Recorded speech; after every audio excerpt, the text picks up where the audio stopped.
And we are live. What's up, everyone? I am joined with my buddy Squash. Squash, how are you doing? I'm not doing too bad. Thank you for asking. Absolutely. Hi, Each. How are you? French, nice to see you. I'm doing pretty good. I'm fighting a little bit of a sore throat, a little bit of a cold, but not too bad. hmm But yeah, we're going to do our weekly podcast. I don't know if we mentioned this last time. I think we may have talked about this afterwards, Squash, but we hmm so I used to call this the Joy of Pixels podcast. Hey hmm Vermalt, welcome in. And then I took a very very long break, and then brought it back and brought it back with Squash. And I didn't know if he would be okay with sticking with that name, but hmm he liked it and wanted to stick with it, so we're gonna stick with that. The Joy Yep. of Pixels. I think that just kind of encompasses not just video games, but movies and TV shows and everything. So I kind of like Yep. that. I do too. We don't have a whole lot to talk about this week because No. it was Thanksgiving. Last week was Thanksgiving. Also, my voice probably sounds a little weird because I'm sucking on a cough drop right now, and my throat's a little sore. But yeah, last week was Thanksgiving for us in the States here, so I was out of town for a few days. Didn't really play hardly any games. And it's just been kind of a dry week as far as news goes and things like that. hmm But we still have some good topics to talk about, I think. And Vermalt posted some good questions and some topics that I think will be good to talk about. And if Yep. anybody else has any stuff to, or any topics or anything that they want to talk about or want to hear our opinions on, feel free to let us know. Um, you can put it in chat, or it would be best if you could put it in the Discord under the topics and questions. That way, if you put it in chat, I may just skip over it and forget it. Even though I totally forgot or didn't see Vermalt's question last week, but I'm gonna check this week. Yeah, I'll check Um, too. so let's just get into it. I don't know. What have you been playing, Squash? Um, I mean, like you say, neither of us have really been playing a whole lot, but I put a bit more time into Death Stranding. Um, I'm up to like 36 hours total playtime now, and I'm very much at the point where I've done most of the gameplay in the game, I think. Um, Now it's mostly, at least what I'm guessing it's going to be, is a lot of the normal Kojima cutscenes and stuff from like now till the end. And apparently, according to my sister, I've got about 5 or 6 hours left in the game. Has your sister Um, finished it? no, she watched a Oh, YouTuber play through it, but gotcha. yeah. Um, but yeah, I over the course of the time that I played it this past week, I definitely, because beforehand I hadn't played a whole lot since it kind of first came out, Hmm. and getting back into it felt good. I remembered kind of like what I enjoyed about the game, why I liked it, uh, and I'm definitely not as kind of skeptical on it as I was during the break I was having between the game, um, which is nice because I'm kind of confident that it's one of the better games of the year in my opinion, and I think it's just one of my favorite games of the year because of how unique and different it is, and it's nice to see something like that. Um, what with like a lot of rehashes of kind of game genres and repeated mechanics and stuff coming out in a lot of games nowadays. So it's been nice playing through it. The story has really developed. I've enjoyed it a lot. Playing kind of like playing a guessing game as to what can happen or what links to what in the story. It's all very fun to kind of play along with. And then when it comes to the actual resolution, currently it hasn't been anything like what I imagined in my head, or they just made it even more confusing, and then I had to guess even more because it's a Kojima game, so kind of Interesting. has to get more confusing before the end. But you know, I hope it has a good. I hope it has a satisfying ending. I hope it's not like yeah, super convoluted and confusing. And I don't think it will be because um, I haven't heard like that it's the most even though people play it off as though it's a really confusing and obscure game, it like in reality, I know the people I know who have played it haven't complained about it being too confusing. Hmm. I think it's just the people who haven't played it yet but have seen all the confusing trailers, because those trailers have no context. That makes it more confusing. But playing the game and experiencing it all firsthand through the game definitely makes things easy to understand. That's honestly really surprising to me that it's not confusing and convoluted, because Hmm. I was just totally expecting it to be. Um, but yeah, I think easily that game is the most surprising game for me this year, Hmm. because I just thought I was gonna hate this game, but I actually really like it. Yeah, it's really nice. So you think it's a strong contender for Game of the Year for you? Definitely, especially considering my thoughts on some of the other people's like main Game of the Year games that they're nominating compared to what I think of Death Stranding. So, Do you feel like it's too long at all? um, I don't think it has to be long if you don't want it to be a long game. Like chapter 2 and chapter 3 in the game, especially, are what people complained about being too long. But Yeah, that's bizarre to me because I thought Chapter 2 was not long at all. yeah, if anything, chapter 3 was pretty long. And then since then, each chapter's been like 3 or 4 hours at most. Um, Maybe, yeah, I don't know. Maybe it's just because I didn't do the side quest, but I felt yeah, that like could be it. chapter 2 and 3. I'm pretty sure I'm in chapter 4, and I felt Hmm. like 2 and 3 were only like, I don't know, a couple hours, 2 or 3 hours. Although I Yeah, do feel like I've spent quite a bit more time than I realized in that game, because there is something about it that, I don't know, you just kind of get lost in it a little bit, yeah, and you're like, oh wow, I just played 4 hours of this. definitely. Interesting. Well, I guess yeah, it's just more Death Stranding. yeah. I definitely want to get back to Death Stranding. I haven't played any in a very long time. I Hmm. haven't really played anything in a very long time because I basically took a week off. Yeah, well, that's fair enough. It was Thanksgiving week. Hmm. I played eating a lot of turkey and eating a lot of food and eating way too much food. Is it a Game of the Year contender? It was pretty good, not gonna lie. Okay, I'll keep an eye out for it on the next sale or something. There should be like a Thanksgiving dinner simulator or something like that, There probably is or just Thanksgiving somewhere out there. simulator. Yeah. What else you been playing? Um, I guess I was playing a bit of UFC 3. I kind of needed a game that I could just sit down and beat people up in. Yeah. And UFC kind of seemed like the best game to do that. And especially as it was on a Black Friday deal, I got it for like £9, Oh wow. which was pretty good. Um, I've put in 5 hours, maybe, just playing the campaign purely. And the campaign, it's nothing like to write home about. It's all very simulated and all that. There's no like cutscenes or anything like the recent FIFA games or whatever. But the actual fighting in the game is fun. It's fun to learn new combos and be able to train and try and combo different moves together. Like um, I don't know, dodging back from like an overhand and then dodging back in and uppercutting and like knocking into the ground. That's always satisfying. My main thing I don't like in the game is how clinches work, and when you're on the ground, I have no idea what's going on most of the time in those situations.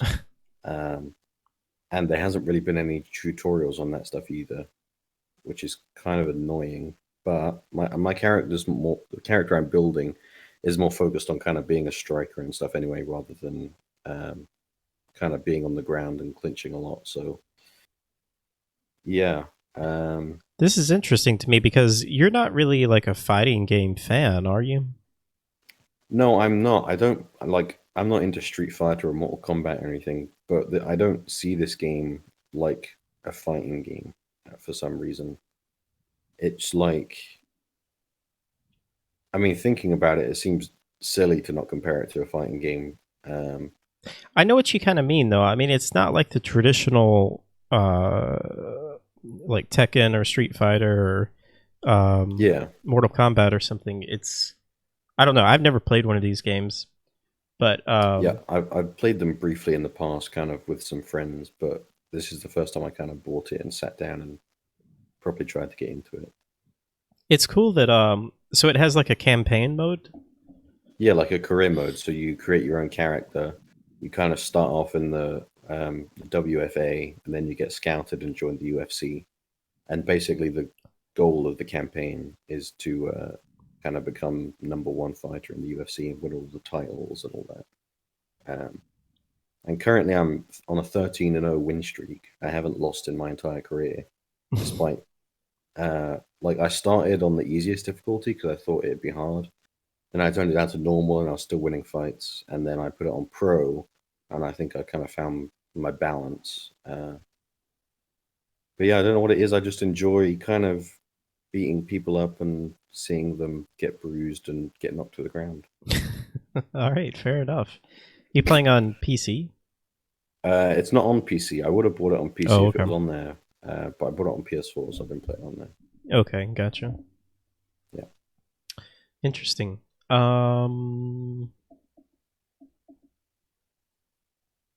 Well, let's see. I guess we'll just run through the rest of the games you've been playing because mine are going to Okay. go very fast. um, which one you want to talk about? I'll mention Half-Life 2 briefly. I mean, if you've played Half-Life 2, you know what it is. I played it. Wait, so hold on. Tell me your history with Half-Life. Okay. The first time I played Half-Life was Half-Life 2, funnily enough, and it was like when I was 7 or 8, maybe. It was not long after my dad like made his Steam account and bought this PC that he could play games on as well as work on. Um, and I was watching him play it, and I wanted to play it, and I didn't make it like an hour in without stopping because I didn't like the head cramps. They just freaked me out. Plus, I wasn't the best at it because it was my first time like with mouse and keyboard and all that. So I kind of gave up on it, and then I started it up every now and then, leading up to the time where I recently fully played through it for the first time. So about I'd say late last year, around this time last year, I downloaded it and sat down and played through it in about 2 days and beat it. And it was the first time I'd ever beaten the main game. I'd played episode 1 before on the orange box because my aunt, she had the orange box and episode 1 was on there, so I played through that, even though I hadn't played Half-Life 2 previously, which was a bit weird of a thing to do. And the orange But box, yeah, for people that don't know, was what didn't I thought it came with episode 2. I thought that's what came in the orange box. well, if I remember correctly, it had Portal 2, Half-Life 2, and episode 1, and then a few other games I can't remember. I think maybe Left 4 Dead's in there. Team Fortress 2 was in Oh, there. here we go. Okay. It had so back in 2007, when Valve was actually making games and they were on a high with games and on a high with Half-Life, they came out with Half-Life 2 Episode 2, and they bundled that in the orange box. The orange box included Half-Life 2 Episode 2, Team Fortress 2, and that's where we got Portal, and it also included Half-Life 2 Episode 1. Or it also included Half-Life 2 and Episode 1. So 5 games in total that came in that, and it was $50, and that was a crazy, incredible deal. That's pretty damn good. Yeah. Yeah. Hey, Sid. Yeah, that was released in 2007. For some reason, I only ever remember playing Half-Life 2 Episode 1 in the orange box, and then, like I said, last year I played through Half-Life 2 fully. Then I forgot episode 1 existed and I didn't play through that. And so recently, because of the Black Friday sale, I picked up episode 2 for like 59 or 57 pence, which is like, I don't know, just it's worth it for like 5 or 6 hours of Half-Life content. And so I reinstalled Half-Life 2 and episode 1 and episode 2 because I just bought it, so obviously I'm going to install it. And I'm going to play through it again. I have started playing through it again, but I'm not kind of at a point where it's worth talking about anything, I don't think, story-wise or gameplay-wise. Like, I haven't even gotten my first gun yet. I just got the suit, I think. You got the crowbar yet? No. All right, yeah, so you are really early. Yeah, so I'm very early. So you haven't played episode 2 at all, right? I thought I had, but no, I haven't. Oh, man. Episode 2 is so good. Just be prepared. There's a huge cliffhanger at the end. I've seen the ending in clips before, so I know what the ending is, but I haven't experienced any of the stuff like before that in the episode. And I also don't remember a whole lot of episode 1 either, so... Yeah, episode 1 is not that great. I mean, it's good, but it's really short.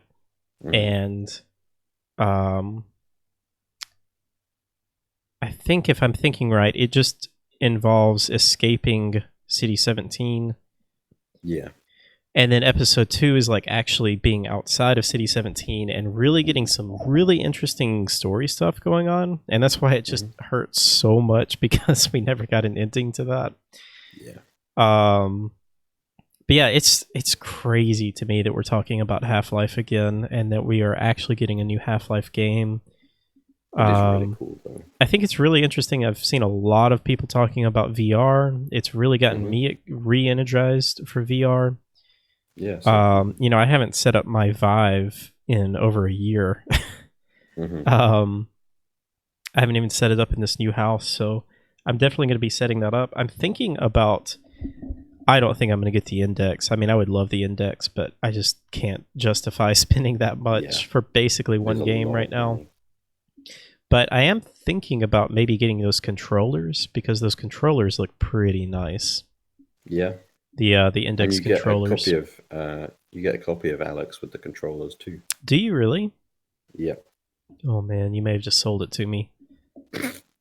I'm sorry if you did not want to do that. There you go. Can you use the Index controllers with the Vive? You can.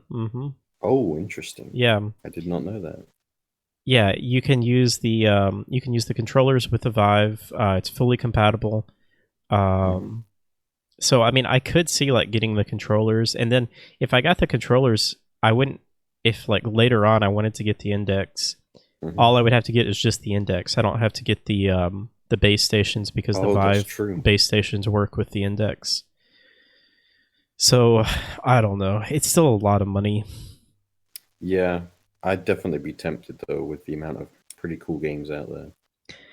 I feel like I still want to wait until we get like 8K VR displays and they come down in price. You're going to be waiting a while. Well, they have one, I think. I don't know if it's 8K. Isn't the Odyssey?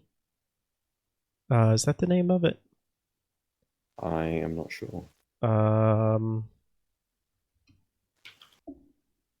The Samsung Odyssey?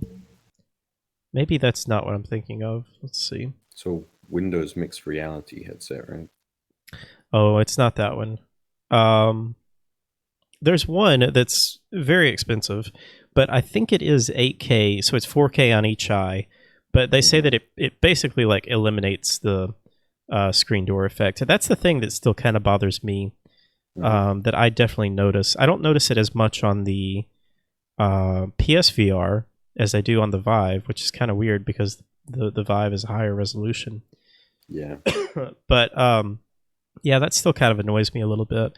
I have heard that the Index has is better with that, and it has a much higher FOV, which would be really nice. Yeah. But I still feel like it's just a stepping stone. Like I want a big leap if I'm gonna buy another VR headset. Because I went from the PSVR to the Rift S. Yeah. and the Rift S is just miles better than the PSVR in my opinion, because the screen door effect is pretty minimal. The onboard tracking is amazing. You don't need cameras or base stations or anything. It's a lot more comfortable. There's actually analog sticks on the controllers, which is like my main annoyance with the PSVR was that there was no analog sticks on like the Move controllers. Yeah, that's kind of my really major annoyance with the Vive controllers. They are do they not have them either? Great. No, they have a they have like a touchpad, which some people like. I don't think I like that. I think I prefer like an analog stick. Yeah, I do too. That's why I like the Rift S so much, I think. Yeah. But yeah, those index controllers look really nice because they fully map all of your fingers. Again, you have to, play a game that supports that. There's not a whole lot. That's the problem with all the VR stuff. It's just like, there's like the Oculus store, and that's separate from the Vive store, and then that's separate from the Steam store. It's really a bit of a mess right now. And yeah, there are workarounds to get all of the stuff on all your systems, but I don't know. It's still a little bit of a tangled mess. Yeah, the different platform exclusivity on VR is pretty annoying because while I think Oculus is definitely kind of the platform to be on, it's kind of like the Sony of or the PlayStation of the VR headsets because they have a lot of really nice exclusives compared to what I've heard about kind of the Vive. But yeah, the exclusivity thing is very frustrating, even with the workarounds, like you say. I agree. Sid was asking about thoughts on the new VR systems. Are you talking about the Index, Sid? Is that what you were talking about? Each is saying the PS Move controllers were a flop before VR. That's true. It's kind of funny that they those Move controllers ended up being something completely different from what they initially intended them to be. Yeah, I bought all the games that they initially made for like the PS Move controllers and the camera, and I regretted it almost instantly. Oh, yeah. Those have an analog stick on them, don't they? Which ones? The Move controllers for the PSVR. Yeah.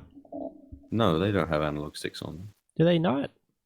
No, they're just in like Skyrim, for example. You kind of just tilt the left one forward and you start moving. Like you tilt the whole controller, and then otherwise you kind of have to teleport around in most games. Oh, you know what I'm thinking of? I'm thinking of the Wii nunchuck controllers. Oh, okay. That thing had an analog stick on it. The nunchucks, like the Wii controllers, I actually kind of liked, to be honest. They're okay. I played through. I mean, yeah, they are cool. I hate. I have a love-hate relationship with that because I played through Mario Galaxy, and I wanted just so bad just to use a regular controller, but I had to use the stupid motion controls. Vermont says she thinks the Wii controllers were a good idea. You liked them. I thought that they were a good idea, and it's cool. I just wish that they would give you the option of using, a regular controller versus motion controls. Did they have a Pro controller for the Wii? They did, but you couldn't use it. Like on certain games, like on Mario Galaxy, you had to use the motion controls. That is really weird. Oh, you know what? Speaking of controllers, guess what I got in the mail today? Did you get your Steam controller? I'm not jealous at all. Should I take it out? Unbox it live. I've actually already taken it out, but we'll do another unboxing. Ruin the immersion. All right, there it is, Squash. I have to say, I haven't really used it in a game yet. I've just kind of taken it out, basically. I don't think you're missing a whole lot. Okay. It feels very cheap. It's very plasticky. Yeah. I mean, I don't know. It may change when I play, when I play some games with it, it is cool. It has little triggers on the back here, but these the things little feel paddles. super cheap. Mhm. I mean, it feels like these things are gonna break really quickly. Like this little thing right here just kind of pops off. This is the battery cover, and like these are the actual paddles. Just this Oh, okay. plastic thing. Yeah, that's a bit odd. Yeah. And like when you snap it back on, it just doesn't feel very secure. Mhm. The D-pad feels weird. It's this thing right here, which I guess is nice because you have not just 4 directions, like you can have, I guess, 8 directions with it. Yeah. I don't know how the touchpad. I feel like the touchpad is going to feel weird in place of an analog stick. Mhm. Um, I've heard kind of the main draw for the controller is that it's a controller for games that aren't meant to like be used with controllers. Yeah, I think each was talking about that or asking me about that. And I think it would be good for somebody that, is really just used to using a controller. Maybe they're coming from a PlayStation or an Xbox and they want to play some PC games, but aren't really accustomed to mouse and keyboard. One thing it does have is full gyro support. Mhm. So you can enable gyro aiming in FPS games and any games that require you to aim. Mhm. I think that's pretty cool. That is pretty cool. Now, one thing that you can do, I didn't know that this was possible until maybe about 6 months ago, is you can actually enable gyro aiming with a DS4 or DualShock 4 controller Ooh, on okay. Steam. That's pretty cool. Yeah, and it works quite well actually, because I could not aim at all with a controller when it comes to anything precise. Mm-hmm. But when I was playing Zelda Breath of the Wild, I loved how you can like aim with the bow. You can use the motion aiming, and I was like, why don't they make this for FPS games? And I played around with it, and I think I was playing. What was I playing? I think I was playing Call of Duty, like Call of Duty 4, just the campaign, and just kind of messing around with the gyro aiming, and it works really, really well. Nice. I was really interested in that. But yeah, I mean, so we should mention these controllers. They discontinued these, and so they put them on crazy discount. They were $5. You still had to pay shipping. But I think I ended up only paying like $12 for this. Yeah, it's the same for me.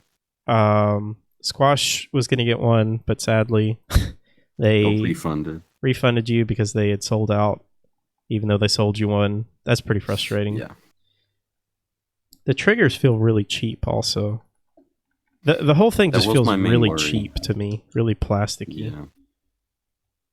I think with it being so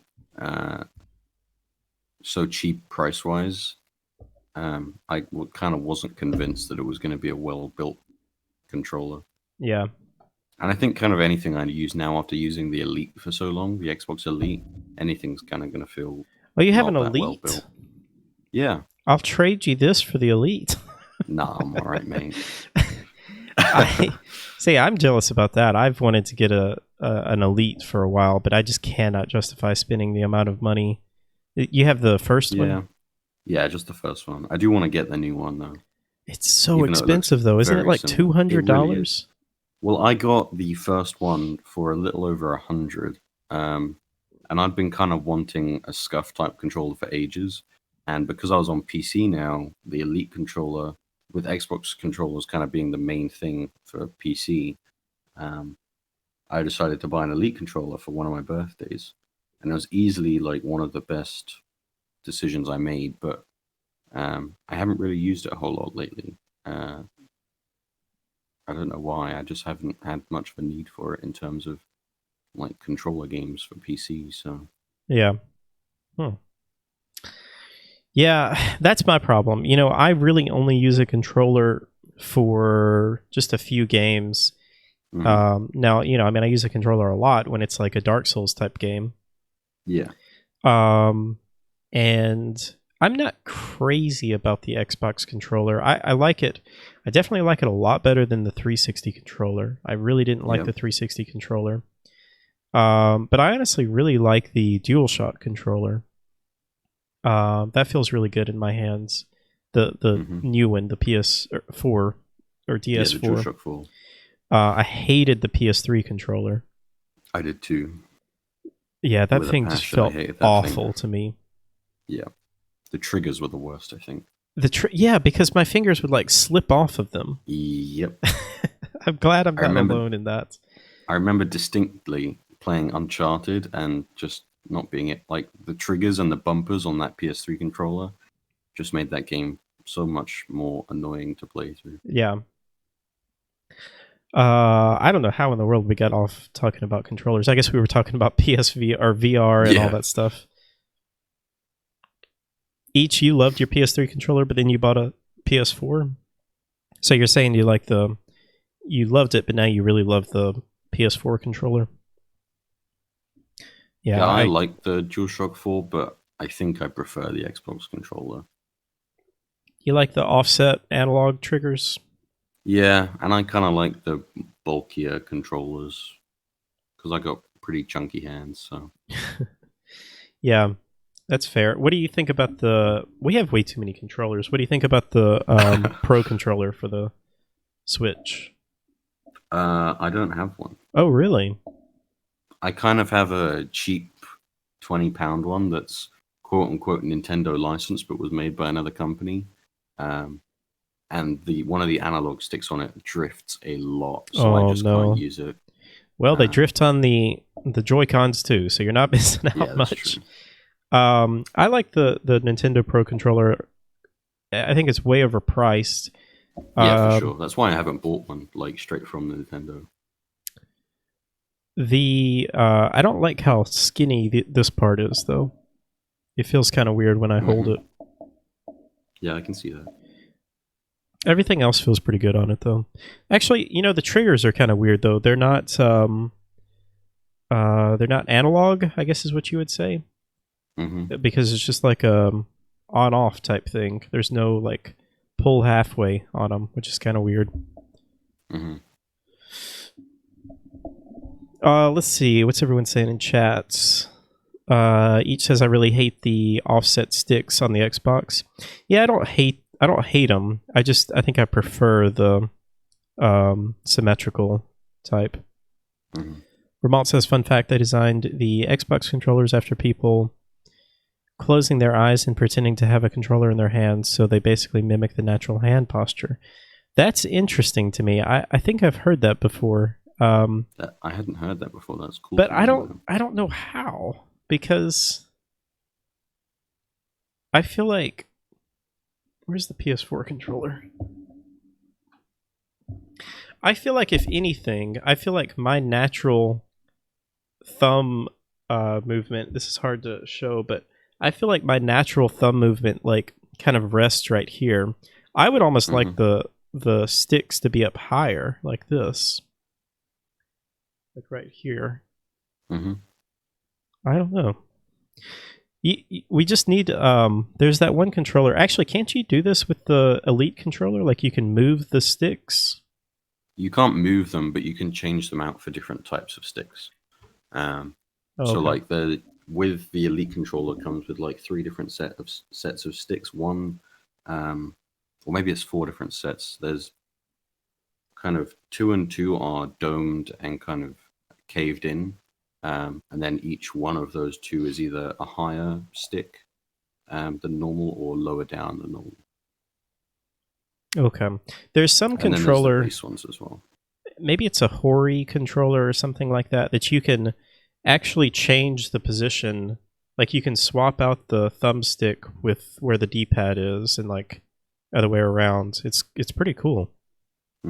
Have you seen that? I don't think I have. Yeah, I think it's like $250 or something. It's crazy expensive. I will say, for my Switch, I kind of have this little dongle thing that I plug into the dock, And then if I put a USB cable that comes off of it, I can use any other controller I want, and it acts as though it's a Switch controller. Oh yeah, I have something like that. It's called a Cronus Max, I think is what I have. Hmm. I got it originally for the PlayStation, so I could use a mouse and keyboard with the PlayStation. Oh, okay. Because I wanted to play Killzone, Hmm. and I just could not aim with a controller, so I hooked up a mouse and keyboard and played through the campaign with that. Fair enough. Uh, But yeah, you pro- I use my DualShock 4 with the Switch. oh, that's it. That's Rather, cool. yeah, rather than the cheap Pro controller I bought because of the stick drift. So. Gotcha. Well, anything is better than those Joy Cons. True, for sure. Yeah, French is mentioning the original Xbox controller. Did you ever see that thing or play with that thing? I've seen it, but I haven't used it The myself. Duke. That thing was Mhm. gigantic. You could kill a man with that. You probably did tell me that, Vermont. They did start this with. Wait, they did this starting with the controllers for the 360. Okay. You can still aim with a controller, Hal? I don't know about that, Vermont. Anyway, Half-Life 2. Yep, Half-Life 2 is a game that you should play if you haven't yet. I'm excited to hear what you think about the episodes and once you finish it all. And I'll probably just be just as disappointed as everyone else was when they first released. yeah, I mean, I was excited after I finished it because I thought we were going to get up episode 3, in like a year or so. That's even worse. Waiting in anticipation just never happens. It was so bad too because they would talk about it a little bit. They'd be like, "Yeah, of course we're working on episode 3 and we'll have more to say," and then they'd be like, "We're not saying anything about it until we're ready to say something," and then they just stopped saying anything. Yeah. Is there like a story on where it went? Like where it went wrong? There's a lot of stories. A lot of it is speculation because Okay. Valve has not really said anything about it. Mm-hmm. Maybe they'll open up in the near future about it. Yeah, I think it would be interesting. It would be really interesting to see like all of the prototypes for Half-Life 3 because sources have said that like they've started that game like multiple times and tried to make it multiple times. So it would be interesting just to see like, what the concepts were like. Yeah. Maybe it started off like they wanted to make episode 3 and then episode 3 got too big, so they wanted to make a whole new game. That's probably what happened. And then they were too ambitious and couldn't ever complete it. Yeah. Because like the new God of War, the DLC they were making for it, they just turned it into a sequel. Which is going to be God of War 2. And I really hope the same doesn't happen with that might have happened to Half-Life 3, because that would really be a travesty. I can't imagine that would happen. I don't know. I think so much of it too with Valve is they just started making so much money with Steam that they were like, why should we make games when we can just take all the money, take 30% of every single video game that gets sold. It's interesting though. Man, it's just crazy that I'm really trying not to set my expectations too high with Alex because, I think it's going to be a full-length game. It's going to be 15 hours or so. Mm-hmm. But there's only like 50 or 60 people that are working on this game, from what I heard. I haven't heard anything about that. I watched, there's a Jeff Keighley interview with the guys that made it, and I think that they said that there was like 50 to 60 people that are working on it. And a lot of these people are pulled from other companies. The guys that were making Campo Santo, you remember them, that made Firewatch? Yeah. I did see that actually. And they were making In the Valley of the Gods. That game is now either canceled or put on hold because they are working on Alex. So that's a little weird. I don't know. I just like thinking thinking to putting my head in their place, and like if you were working on a game that you were really passionate about, and then you're bought out by Steam, and then they're like, hey, you want to make Half-Life? I mean, Yeah. yeah, it would be like a huge deal to make it, but that's not what you originally set out to make. So I don't know. I'm I mean, going I in don't with think low in the Valley of the expectations. Gods, I don't think it's gone forever. I think they just put it on hold while they're kind of like separately employed to work on Half-Life. Yeah, And I also think that the reason they employed other people to work on Half-Life Alex is because they're working on a bigger Half-Life game that's not going to be VR only. Because I'm still convinced that Alex is kind of like kind of just a refresher on Half-Life, and to get everyone excited for them to announce a big new game I at some really hope point. that that's what's happening, Hmm. and it would make sense. Yeah, and I think Steam or Valve needs something big again, Yeah. because they really haven't had anything all that big in a while. Hmm. Well, we'll see. It'll be here in March. Yep, I'm That's pretty excited for it. pretty darn soon. Yeah. Cyberpunk is in April, right? Hmm. April 16th. Man, that's gonna be here soon too. I can't wait. We'll literally have to dedicate probably a whole episode just to Cyberpunk. Oh man, Not that I'm I can't. complaining, but Yeah, no, me neither. I just can't wait. I'm so excited. I am too. Um. All right. What about Asgard's Wrath? I'm really curious to hear about this. Yeah, so staying on the topic of VR, I guess, this game Asgard's Wrath came out in October, I think, and it's kind of been sold as one of the Rifts, or the Rift S and Oculus Quest kind of flagship titles, leading up to the release. And I was very excited for it, but for some reason, I kind of just ignored it when it came out. I must have been preoccupied with something. I didn't even know. I hadn't even heard of this before you told me about it. So it's a VR only RPG, kind of like a Skyrim-ish Yeah, type RPG, right?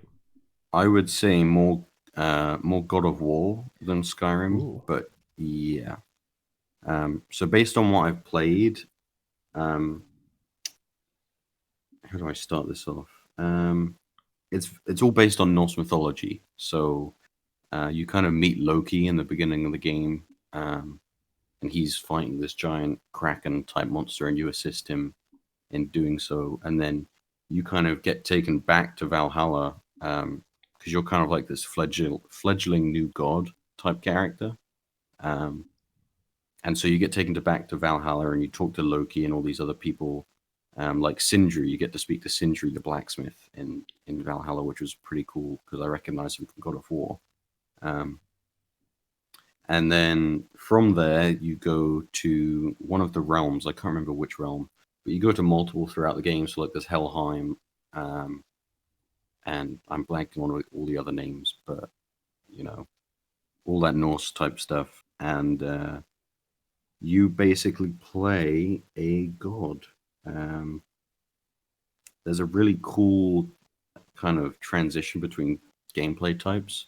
So most of the time you're on the ground with a sword, and then other times you can kind of transition and become a godlike figure. So you get a giant bird's eye view of the area you're in, and then as a god, you can manipulate the environment to help your character on the ground. Um, and you're also the god of animals, which is kind of established relatively early on in the game. And so you can pick up different animals you see. So, for example, the first animal you pick up is a shark. You kind of find a beach shark, you pick him up, and then in god form, you kind of like turn him into a shark soldier, and he becomes your companion. Um, and then there's all sorts of different ways you can upgrade your companion. You can give them armor and weapons, um, and they follow you around, and they're tied into puzzles. So, like the shark, if there's a hanging body in like a cage, for example, the shark can go up to it, jump up, bite the cage, and it kind of like acts as a counterweight to whatever So like it could pull up a gate or a door or Yeah, so move the there's kind of platforms. like some puzzle mechanics and things in it. Yeah, yeah. There's quite a few puzzle mechanics, and I've heard there's close to 10 different types of animals, each with unique abilities that tie into puzzles. Um, and and yeah, the puzzle that I've only done 2 so far, but they were both pretty intuitive. It's cool because I haven't really played much VR as a whole, and so diving into this game, it's easily one of the better VR games I've played, kind of up there with Beat Saber.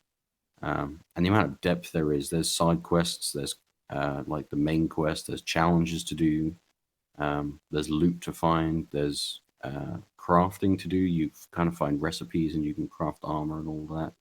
The facial animations are top notch. It's insane sometimes how good they are, and I think just the general animations in general um, are really good, and the graphics are up there as one of the best VR games I've played. The controls work really well, like the UI menu. It's all It looks all really functions well. good. I mean, just from looking at it on a 2D screen, just Hmm. watching like a 2D gameplay of it, you know, a lot of times VR games look like super janky or just kind of bad whenever you're showing it on a regular 2D monitor. Hmm. But I mean, this looks just like a regular game. Um, Yeah, so I can imagine it just looks even that much better in VR. yeah, and it is 130 gigabytes, so I guess the space is there for them to make it look Good that good. gracious. Um, Yeah, it's taking up pretty much all of my SSD at the moment. French is asking, is there anything you do as God that isn't combat/puzzles to progress the story? Um, I guess you could say so. Like, is there much exploration? Like, is it Yeah, there's open the yeah world? the areas I haven't really explored much so far. Um, the part I've played is pretty linear. There's kind of like a beach you open up on. You can explore the beach a little bit, and then you go up to some cliffs and you explore this tomb. Um, but seeing as it's the first place I've gone to, I'm not surprised. It's pretty linear. I've heard it opens up quite a bit.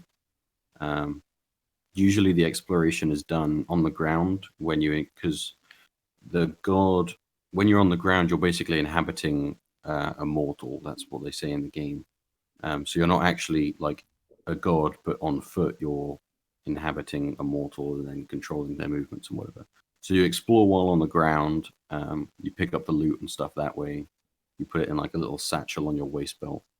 um, and then in terms of combat, you can, as a god, the only combat I've done was in the very beginning of the game. I was kind of just like I had this massive sword. I was standing in the ocean and kind of batting at these ships that were kind of flying towards me. Um, but combat on the ground is I haven't experienced it yet, but most of the time it's very parry oriented. So you kind of an enemy attacks you, and then you kind of do the opposite to what they're doing, but at them, if you know what I mean. So Mhm. like if someone's doing an overhand attack, you kind of like push back against it, and they kind of flail back, and you can attack them then. But all the combat I've done so far has kind of just been hacking at some drow gear, and there is dismemberment, which is nice. So like you can hack off their head or chop off their legs. It's pretty Well, fun. it's better than Star Wars. Yeah.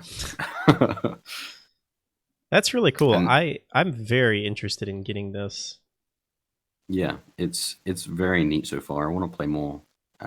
In the video, this guy just transmuted the shark into the soldier I guy. saw that. Yeah. Yeah, it's pretty cool. And you to kind of make the shark follow you, have to high five him first, um, or fist bump him like he's doing there. It's just a pretty neat thing to do. French is asking. I'm specifically wondering if being a god comes with any sort of responsibility, but it doesn't sound like it from what you're saying.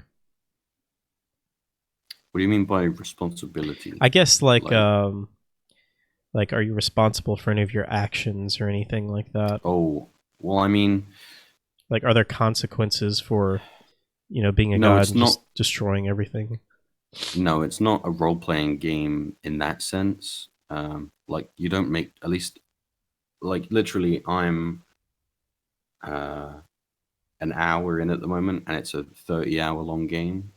Oh, So so you're still very early in. yeah, I'm very very early on. So if there is choices and stuff you make, I haven't come across any yet, but there may be. Um, but in regards to being a god, you're basically your goal as the god is to help Loki find these different gemstones for some plan that he's cooking up. But obviously, he doesn't tell you what his plan is because he's Loki and he's the god of tricks. So, Okay. Hi, but Septimus. yeah, it's pretty fun so far. Okay, cool. Yeah, I really want to try it out. It's Oculus exclusive, right? hmm But Yeah, if you have like a Vive or yeah, you uh, can use the kind of software you need yeah, to access it. I uh, think Revive is the one for Vive. right. If you have like a regular Windows mixed reality system, how does that work? Do you know? I have no idea. I haven't looked into Windows mixed reality I at haven't all. either. Yeah, I don't know if we know anybody that has a Windows mixed reality system, but I'd be curious if you can set up like Revive on that or something. I Yeah. think I think if I remember this right, I think you can set up like you could make Steam think that it's a Vive, and then you can set up Revive on that. It's super janky though. Oh, That's okay. kind of the problem with the VR right now. hmm All right. So let's see. We talked about Death Stranding, a little bit about UFC 3, Half-Life Yep. 2, Asgard's Wrath.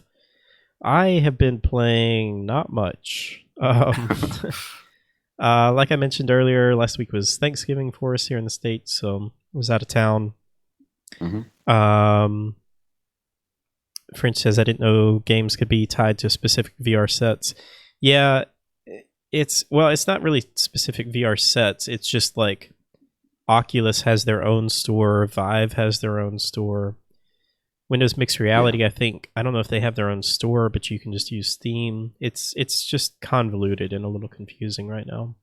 hmm But yeah, what did I play? I played a little tiny bit of Luigi's Mansion 3 with my sister. Yep. Um, Was it her we first time playing it? it was she's very very very casual when it comes to games. Oh, okay. She played last year we played Mario Odyssey together and she really liked that, so I thought that she might like this. I don't know if she hmm likes it as much as Mario, which made me Okay. a little sad because I think I like Luigi's Mansion quite a bit better than Mario hmm Odyssey. Mario Odyssey was good, but man, there's just something about Luigi's Mansion that is so good. Yeah, I think I agree. Um, I did the Hitman 2 Elusive Target. hmm That was just pretty simple thing. Have they done any more like celebrity type elusive targets? I don't think so. They've had Sean Bean and they had hmm Gary Busey. Oh, okay. I They didn't know actually had about Gary Sean Bean Busey. twice because He's he Sean Bean. he's Sean Bean and you got to keep killing him. Um, Exactly. but yeah, I still love Hitman 2. There's a lot of talks about Hitman 3 and what's in the works for that. hmm Super excited to hear something about that probably next year. But until then, they're still doing really good work with Hitman 2, supporting it, constantly coming out with updates. There should be, I don't know if there is yet, but soon we should have a December roadmap. Let's hmm see. Hitman 2 December roadmap. Let's see if it's out yet.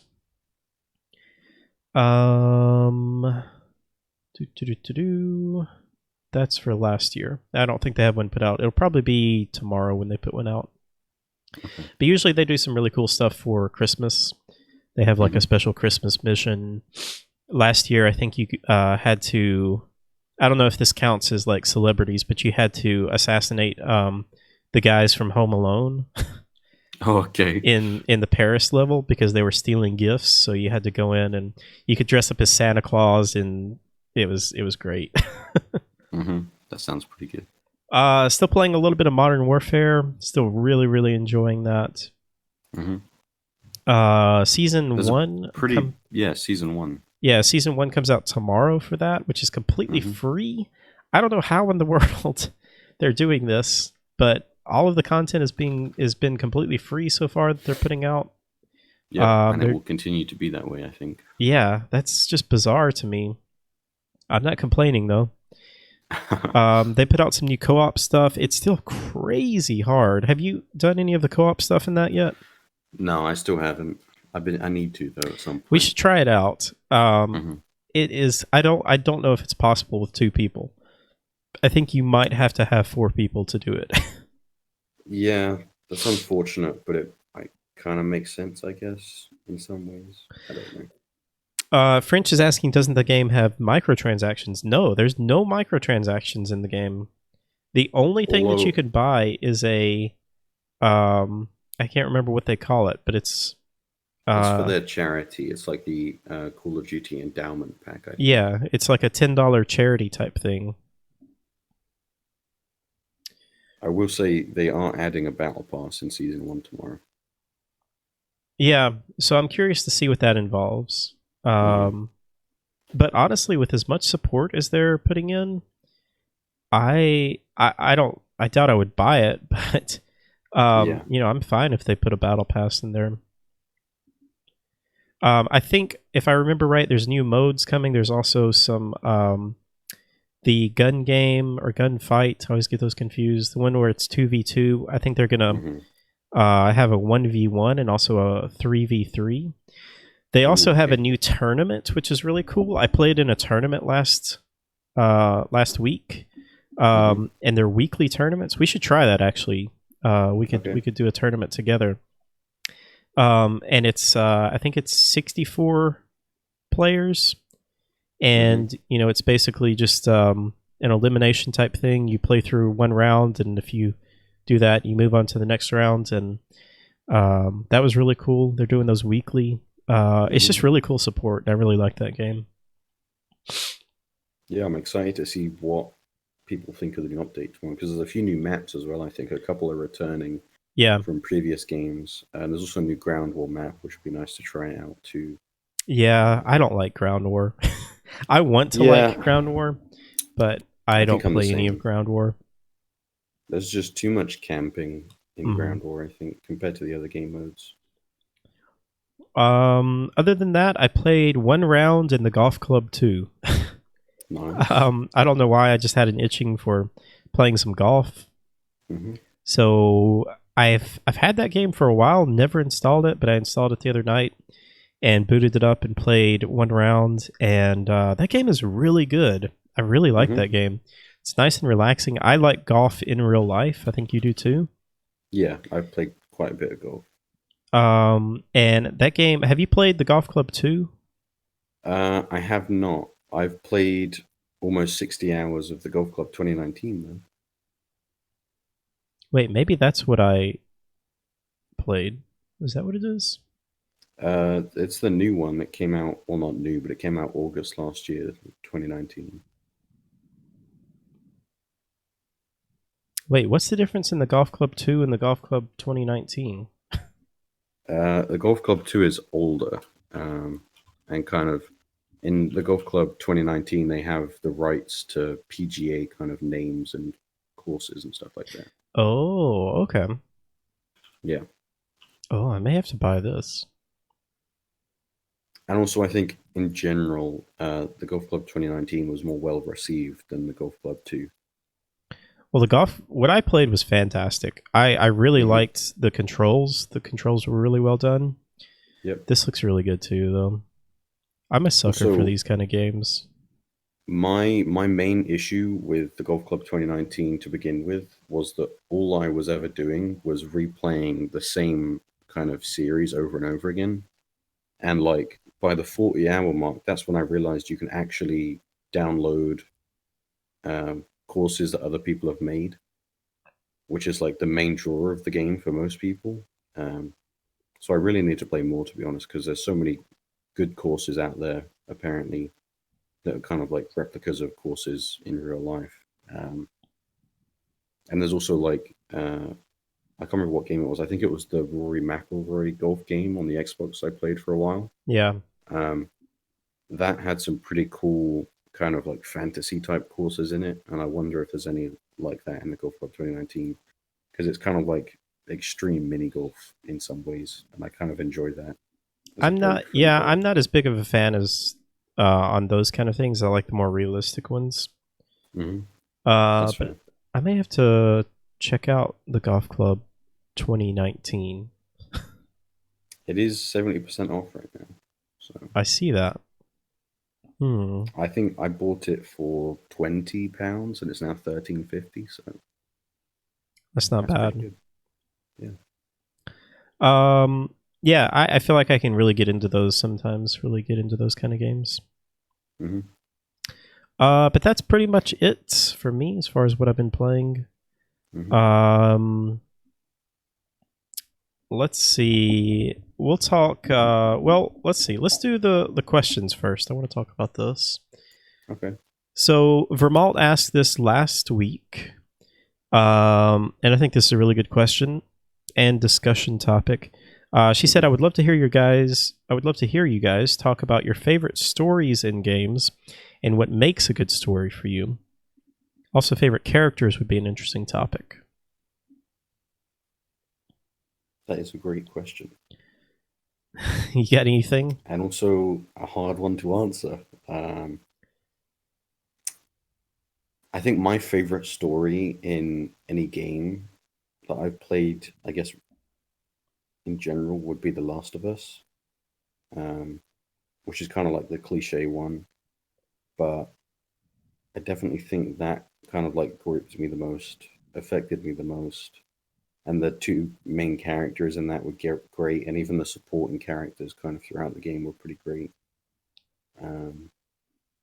Red Dead 2 is another pretty good example. I think the supporting characters in that are great.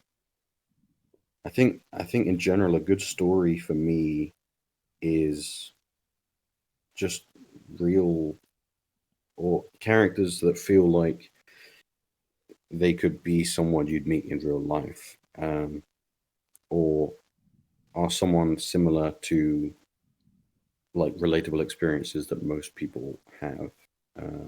I don't really know how to explain what I'm thinking, but or put into words what I'm thinking. But yeah, I like really personal type stories and stuff that affects me on an emotional level. And I just find, and also I guess more obscure type stories like Death Stranding, where I have to keep guessing what's really going on. I like that kind of stuff too, because I like kind of doing my own thinking in regards to where a game story could be going. Same goes for like TV shows and movies and stuff. I'd love to hear from people in chat too. If you guys have any perspective on what your favorite stories in a game or favorite characters. For me, I mean, there's so many of them. You know, favorite characters. I love Gordon Freeman. Talking about Half-Life again, going way back.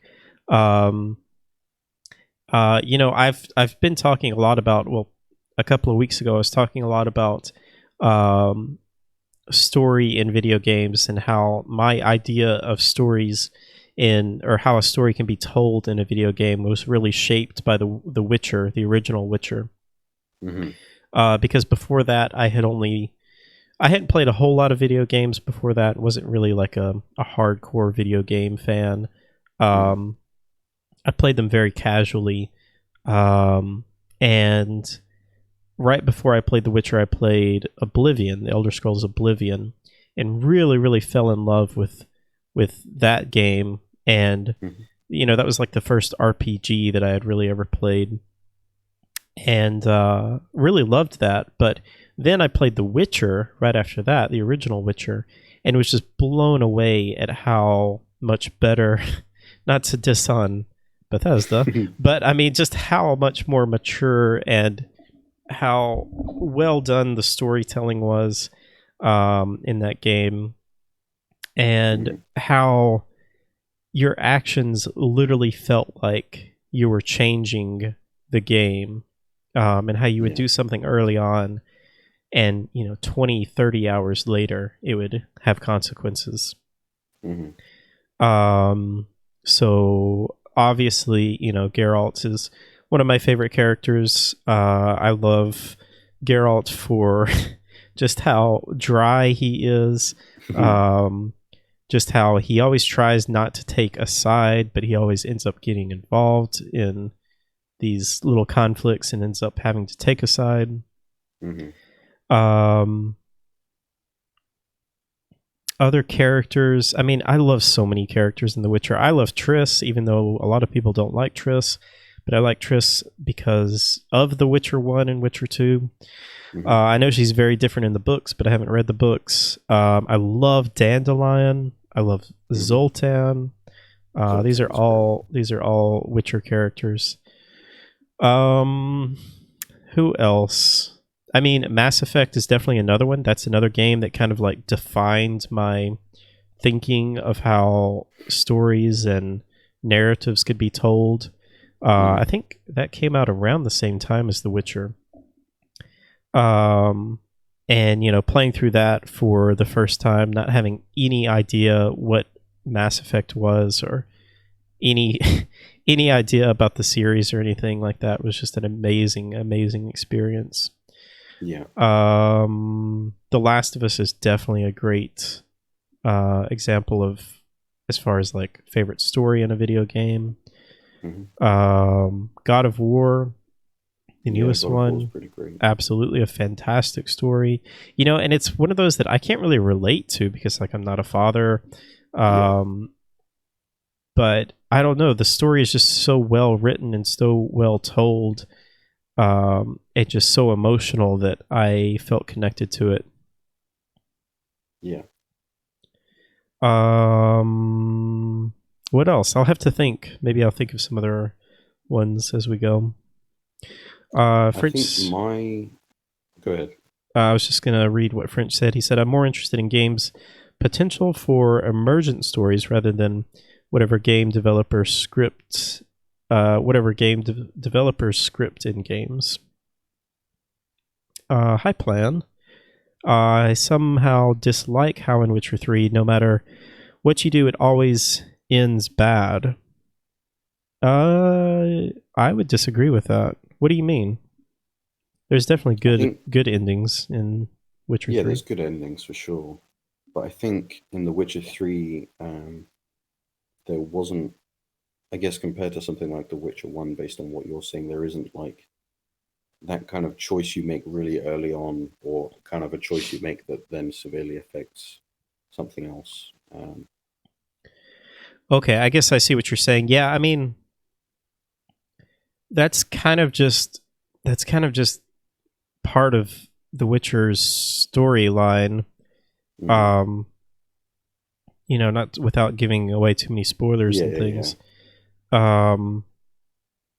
But I don't know. I feel like after I finished The Witcher 3, like I didn't feel like it was a bad ending, or like I didn't feel down about anything. Like I was like, man, that was just an amazing experience, and I loved every second of it. Yeah, I agree for sure. I just think in general, I don't think I've ever really found a game that really makes me feel like a decision I've made has had an impact on the world around me. Maybe I'm just not looking for the right games when I do look, but every game that kind of claims to make your decisions count, it's like there's maybe 2 or 3 choices in the entire game that really affect anything all that much, in my experience. Yeah, it's kind of the telltale experience, right? That, you know, like you think you have all of these choices, but it really only ends like one way or another, or really it kind of ends the same way. For especially everyone in the Telltale case. Yeah. It's not straightforward. You think this is Plan saying it's not straightforward. You think you are doing something good, but someone other have to suffer because of your decisions. Yeah, but see, that's why I love The Witcher 3, because it's never, or I love all of the Witcher games, because it's never black and white. And I can see why people don't like that. But that's what I love about The Witcher 3. Like, every decision you have has a consequence, whether like you're often choosing the lesser of two evils in The Witcher especially The Witcher 3. And I love that. But I can definitely see how some people don't like that. Mm-hmm. Any other games that we can think of or characters? Man, I feel like I could think of so many good characters, but I can't really think of anyone right now. Yeah, I know what you mean. French says a lot of people / games, when they talk about choices mattering, what they actually mean is choices to lead to different game content. Sometimes the different content doesn't even make sense, like in Mass Effect, where people that you like, the people that like you better won't die in the suicide mission. Yeah, that's a good point. Mass Effect 2, the end of Mass Effect 2 on the suicide mission, like, you know, who you save basically, or who lives basically depends on like who likes you the most, which is kind of a weird thing. Yeah. But it's like, how else do you do that to where it would play out like that, you know? I don't know. It's an interesting question and an interesting topic. Yeah, it's hard to think about kind of just off the bat. I think you need to kind of prepare some answers because there's so much out there that trying to answer a question like that without thinking about it beforehand, it's then hard to come up with something despite there being so many good ones. Right. Yeah, I mean, that kind of does make sense. What each is saying, if they like you, they will try harder to not die. It's logical. Yeah. Games like Minecraft, Football Manager, and Sims are games where literally all your choices matter in a tangible way. That's true. Mm-hmm. But they don't advertise it because people aren't really looking for that kind of choices have consequences. Yeah, that's true. Each asks, what's your favorite game series? That is another great question. I don't know if you can call FromSoft games a game series, but I mean, you know, I could definitely say Dark Souls. Yeah, all the Soulsborne series. I guess we could say, like, what is your favorite genre? That's a good way, or a good question. Yeah, that's definitely kind of because a lot of games mix genres.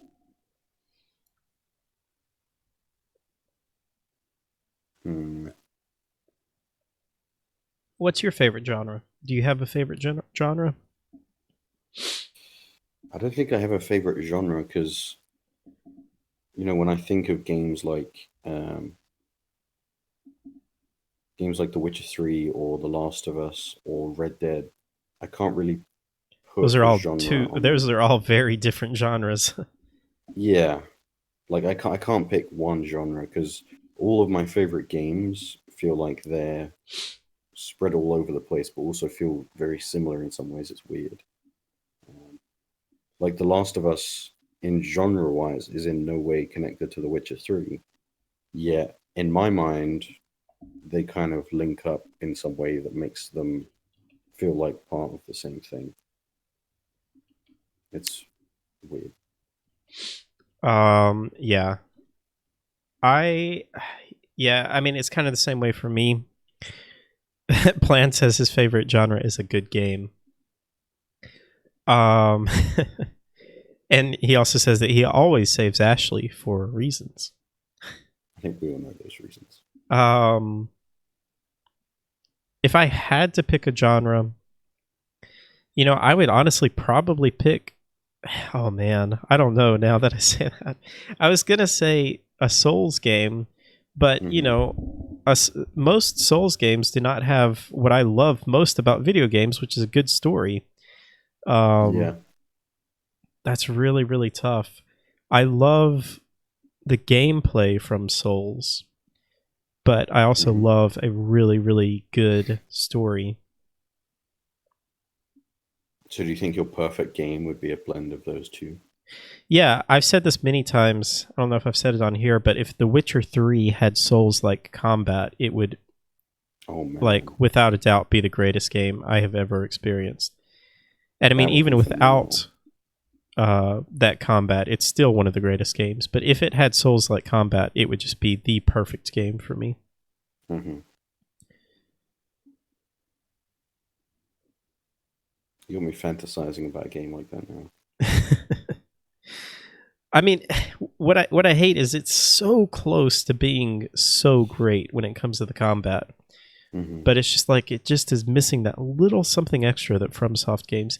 You know, I'm very excited for Elden Ring because the Yeah. thought of, you know, that's exactly what I want is Souls-like combat with a good story, and this is a, you know, George R. R. Martin written story apparently.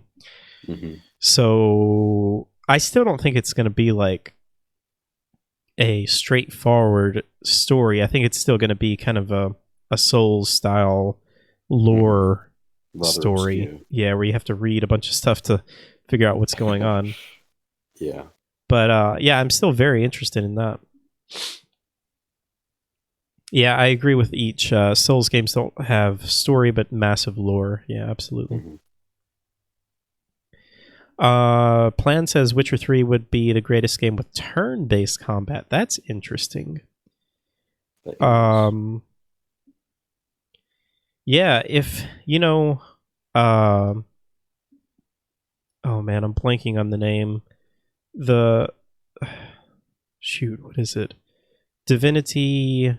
Divinity Original Sin. Yeah, if The Witcher 3 had Divinity type, Divinity Original Sin Mm-hmm. gameplay, that could be interesting. Yeah. I guess it would work too because the game's in third person, so it would be pretty easy to kind of transition to that turn-based style of combat. You know, there's a mod for The Witcher 3 where you play all the combat plays out as Gwent. Oh, that's pretty cool. I thought that was pretty cool. It's kind of like Thronebreaker, but not Yeah. like Thronebreaker in terms of the combat. I mean, yeah. It doesn't have cutscenes or much dialogue, but Dark Souls has a story. All right, this is a good discussion. Does Dark Souls have a story? I would argue that it does not. Okay. I think Bloodborne has a story. Yeah. I think they're both so hard to follow regardless, though, in terms of trying to follow some kind of story. I guess think I'm the same as French. How do you think the Dark Souls story compares to, or how is it different from what Bloodborne's story is? I think Bloodborne is more well. I guess you can argue if you're going to say Bloodborne has a story, then I guess you would have to say Dark Souls has a story. I just feel like Bloodborne is much more of a concise story where it happens on one night. There's a very clear beginning to it. There's definitely a very clear ending to it. Yeah. I think Dark Souls is a little bit more open-ended in a lot of ways. I think if anything, it's, in my opinion anyway, I think Dark Souls is more of a clean ending, but the rest is rather open to interpretation. Because like at the end of Dark Souls 1, you know, I guess if you haven't played Dark Souls 1, this is a spoiler, but you defeat Gwyn and then you sit down at the bonfire and I guess you become the next Lord of Cinder, and the cycle repeats. I think that's kind of like similar to Bloodborne in a way too, in that you defeat the old hunter and then you become the new old hunter and the cycle repeats. Yeah. Yeah, I guess you're right. You know, now that I think about it, Mm-hmm. I don't know. Maybe part of the problem is I just don't really understand Dark Souls lore very well. I don't either. And I understand Bloodborne a little bit more. I still don't understand Mm-hmm. it quite as much. Yeah, I guess you could say that it is a story. Like there is a beginning and an end. Mm-hmm. If I had to pick a game series, I think I would probably say Mass Effect. Or The Witcher. I don't know. That's that's really hard. Yeah. Or Dark Souls. I think if I had to stick to just a series, I'd want to say The Witcher, but in reality, I've only ever beaten one Witcher game. Yeah. Same goes for Mass Effect. I've never beaten Mass Effect 1 or 2. Oh, that breaks my heart. I don't even know if I've beaten Mass Effect 3. I think I have. In fact, no, I've beaten Mass Effect 1, but I haven't beaten 2 or 3. Oh, you have beaten 1. That's the way around. I have beaten 1, yeah, because I remember the boss fight at the end. I love Mass Effect 1. In a lot of ways, I want to say that Mass Effect 1 is my favorite, but I know that it's just a lot of nostalgia for me because I had just never played a game like that when I first played that. Mm-hmm. I mean, yeah, I think Mass Effect 2 is the better game, but there is just something special about Mass Effect 1. I just don't think I have that much of a connection to Mass Effect because it came out when I was pretty young. Yeah, what were you, like 2? I don't know about that. When did it come out again, Mass Effect? 2007, I think. So I was 5, maybe. Well, there you go. Close enough. Oh, man.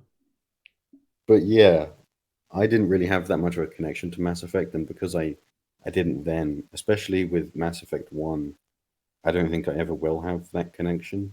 Because when I see Mass Effect 1, I just see kind of clunky old game. As much as that may hurt your nostalgia and feelings, No, I completely agree with you. The exact same way that I would absolutely say that The Witcher 1 is super clunky and super janky, but I love it.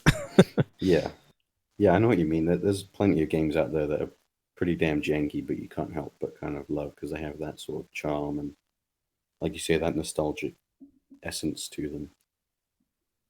It's an interesting thing because, you know, there's a big age difference between us. That's fair to say. You know, I never thought about nostalgia. I didn't even know what nostalgia was until I was like 25 years old. Because I just didn't think about it, and I don't think you really can think about it until you get to a certain age. So I'm curious, you know, like what is going to be your Witcher? What is going to be your Mass Effect? And I don't know if you can really say right now until you get older. I think Skyrim is already one of them. But you've never finished Skyrim. I've gone close enough, okay? Maybe one day I'll beat it.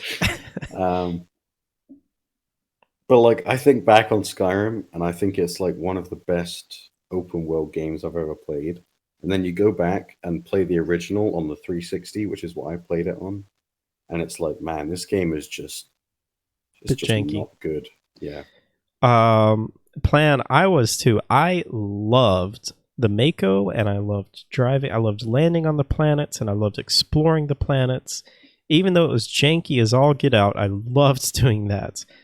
And I hated, well, I didn't hate. I liked the scanning, but yeah, I much prefer landing on the planets. Yeah, Skyrim is a really great game. And yeah, it is janky, and I don't know if it'll age well. But, you know, I'm playing a little bit. I've installed like 8,000 mods. And I'm going back, and there is just something about Skyrim. There's something about wandering through an open world that is just a beautiful fantasy land, and just coming upon, like, you know, just a random cave, and going into that cave, and then it's starting to explore this dungeon, which just gets deeper and deeper. And then you find like this ancient, you know, king that died there, and you find like all the stories about him, and then you fight his ghost, and then you come back out, and that's just like one dungeon in hundreds of dungeons in Skyrim. Skyrim is the worst PS3 game you own? How many games do you own on PS3? 2, maybe? Just the one? Yeah, I love Skyrim, and I will defend Skyrim all day.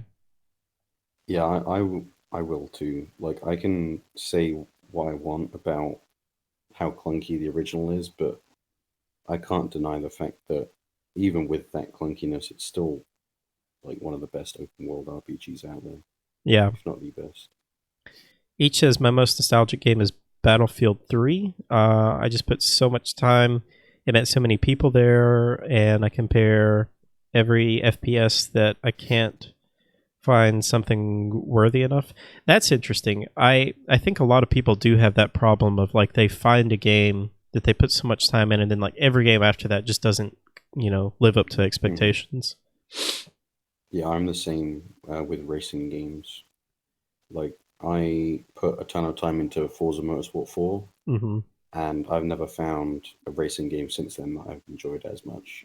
And maybe that's just because at the time I was playing Motorsport 4, I just enjoyed that game for some reason, particularly more than others. And Yeah, even and when you go back to the fundamentals, they're really similar, like from now back to then. But and it can be something way more than just the game. Like it could just be a time in your life. Like yeah, I don't know, maybe you were depressed during this certain time, and like I'm not saying you were, but I like was maybe like 7 someone at the time, was so depressed during a certain time of their life, and they like just picked up a game like The Witcher, and they just got engrossed in that, and yeah, it just stuck with them and like really changed their life. And um, yeah, it's interesting how that works. You should try out Grid though, the 2008 Grid.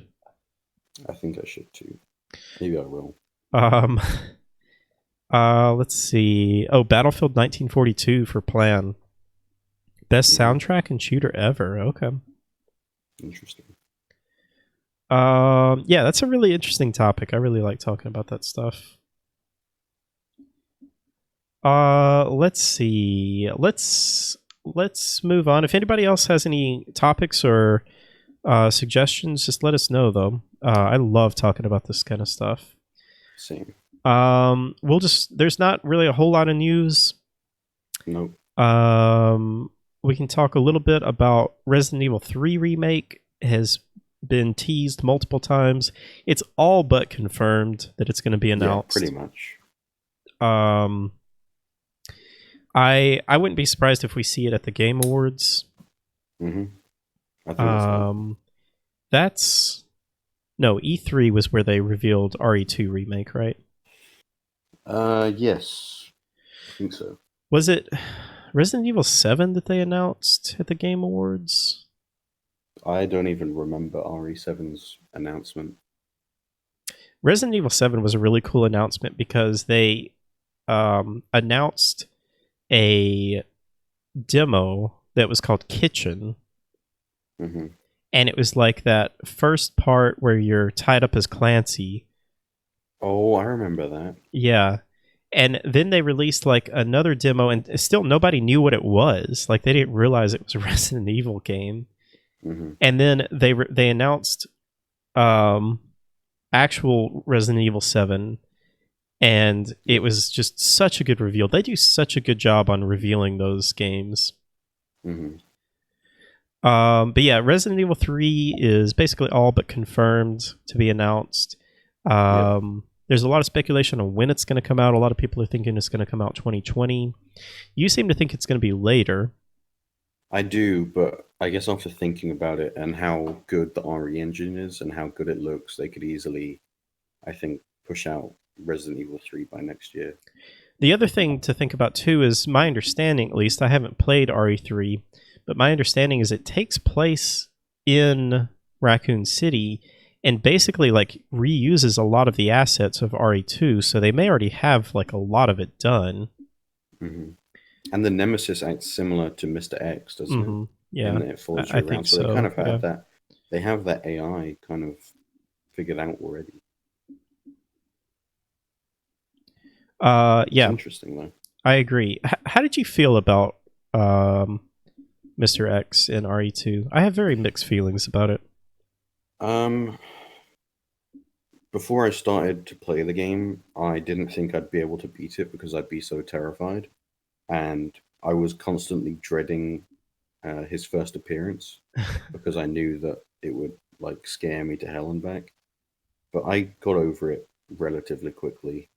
Like it took me an hour maybe to not be that scared of him anymore. You kind of just hear his footsteps, and then you either run to a safe area and he leaves you alone for a bit, Yeah. or you kind of just avoid him pretty easily. Such a good reveal, how they reveal Mr. X. Oh yeah, for sure. I'm so glad I went into that game blind. I didn't know anything about Mr. X.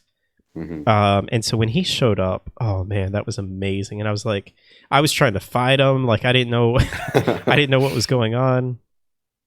But yeah, I agree with you. He does kind of get annoying to a degree, and like you kind of just figure out how to get around him. So I love it and I hate it. It's definitely a love-hate relationship with that. Yeah. But yeah, Nemesis will be interesting. yeah, I'm super hyped for RE3 remake. Me too. I love Resident Evil so much. That's definitely a series that I have done a total 180 on. Playing through Resident Evil 1 for the first. Did you ever play through Resident Evil 1? Not fully, but I kind of played 3 or 4 hours of it in the remaster for the PS4. For the PS4. Okay. What did you think of it? It was, even with like the remaster, it was just a bit clunky for me. Like the tank controls I couldn't handle.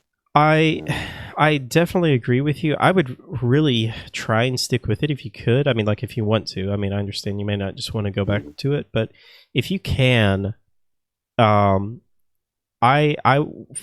much felt the same way. Like I hated the controls at first, didn't understand them, didn't get the point of them, but about 4 or 5 hours into it, it really started to click with me, and I really, really started to enjoy it. And man, that is just one of my favorite games that I've played. I mean, I fell in love with that game. Did you play as Jill or Chris? I think I played as Jill my first time. Okay. That's what I'd seen other people play as. So. I definitely think that's the best to start out with. I still want to do Chris. I haven't done that yet. Plan says he only likes Resident Evil Revelations games. I really need to play those. Actually, I have played the first one. The second one I think is episodic. Yeah, the second one is episodic, which is why I never got into it. Yeah, I need to play that. I skipped like so many horror games this year because I just didn't have time. But I really want to play some horror games. Which ones have you missed out on then? Well, I mean, I don't know if there was anything really big that came out. I know The Beast Inside came out. Yeah. There was that Xbox Game Pass game, Blair Witch, which I heard was pretty bad, but I still want to play it. It's not that bad. Yeah, I want to check it out. I've heard it's pretty short. Daymare. Have you seen Daymare 1988? Daymare, you mean? Oh, Daymare. Sorry. Yeah, I have seen that. That looks pretty good. Yeah, it's very much. I think they started to create it as very much Resident Evil remake. Yeah, and then they developed it into that instead. But more than anything, like I just want to play some horror games. I want to play Wolf Among Us. Shoot, I'm blanking now. Oh man, what is the game that's like Resident Evil 4 but better? I genuinely have no idea what you're talking about. Wolf of Wall Street? No. Nope, that's not the one. Shoot. The Evil Within. Evil Within. Thank you, French. Yeah. I want to replay Evil Within 1 and 2. Evil Within 2 is one of my favorite games of all time. Oh man, it is so good. I really was hoping they'd make DLC for that game, but they never did. Man, I don't know what to think about that series now. I'm kind of worried about it. I am too, because the studio behind it's now working on that new game. So, which that game looks amazing. Tokyo, what is it called? Tokyo something. I'm blanking on the name. But at the same time, the lead producer Ghostwire Tokyo. Yeah, Ghostwire. The lead, not producer, writer, director, whatever. She stepped down. Yeah. So I The don't know one what who to did think about that. The conference. Yeah. But that game looks amazing, even though we haven't really seen any gameplay. But that trailer was just amazing. Yeah. Did you see that woman? She's been acquired by Sony to work for them. No. I'm pretty sure that happened. The last I heard, she was with that guy that was talking about making an Okami sequel. I knew an Okami thing was in the being talked about, but I thought she'd been picked up by Sony. Maybe I was thinking about a different person, but it may be possible. I'm not sure. Plan. Have you played Soma? You've played Soma, haven't you, Squash? not to completion because I got too scared. But yeah. Have you seen the ending? Yes. Okay, so you know how it ends? Yeah. One of the best endings in a video game, I think. Plan, you have not played Soma? You need to play Soma. Have you seen it? Do you know anything about it? If you like a game that messes with your brain, not just messes with your brain, but just makes you think. Yeah. That is definitely a good game for that. Yeah, I really want to play some horror games. I almost bought RE7 on PC the other day. You don't have it on PC? Nah, I played it when it first came out on console and never went back to it. I haven't even played the DLCs that came out. Have you watched any of it? I've seen kind of clips, yeah. Oh, the DLC is so good, Squash. It's seriously... Which DLC? Huh? Which DLC? Because I know there's kind of the puzzle escape room ones. All of it is amazing. It's really, really interesting. I love how they did the DLC. It's all very different. There's an escape room DLC, which is really cool. It's really short. It's an hour and a half. There's a really weird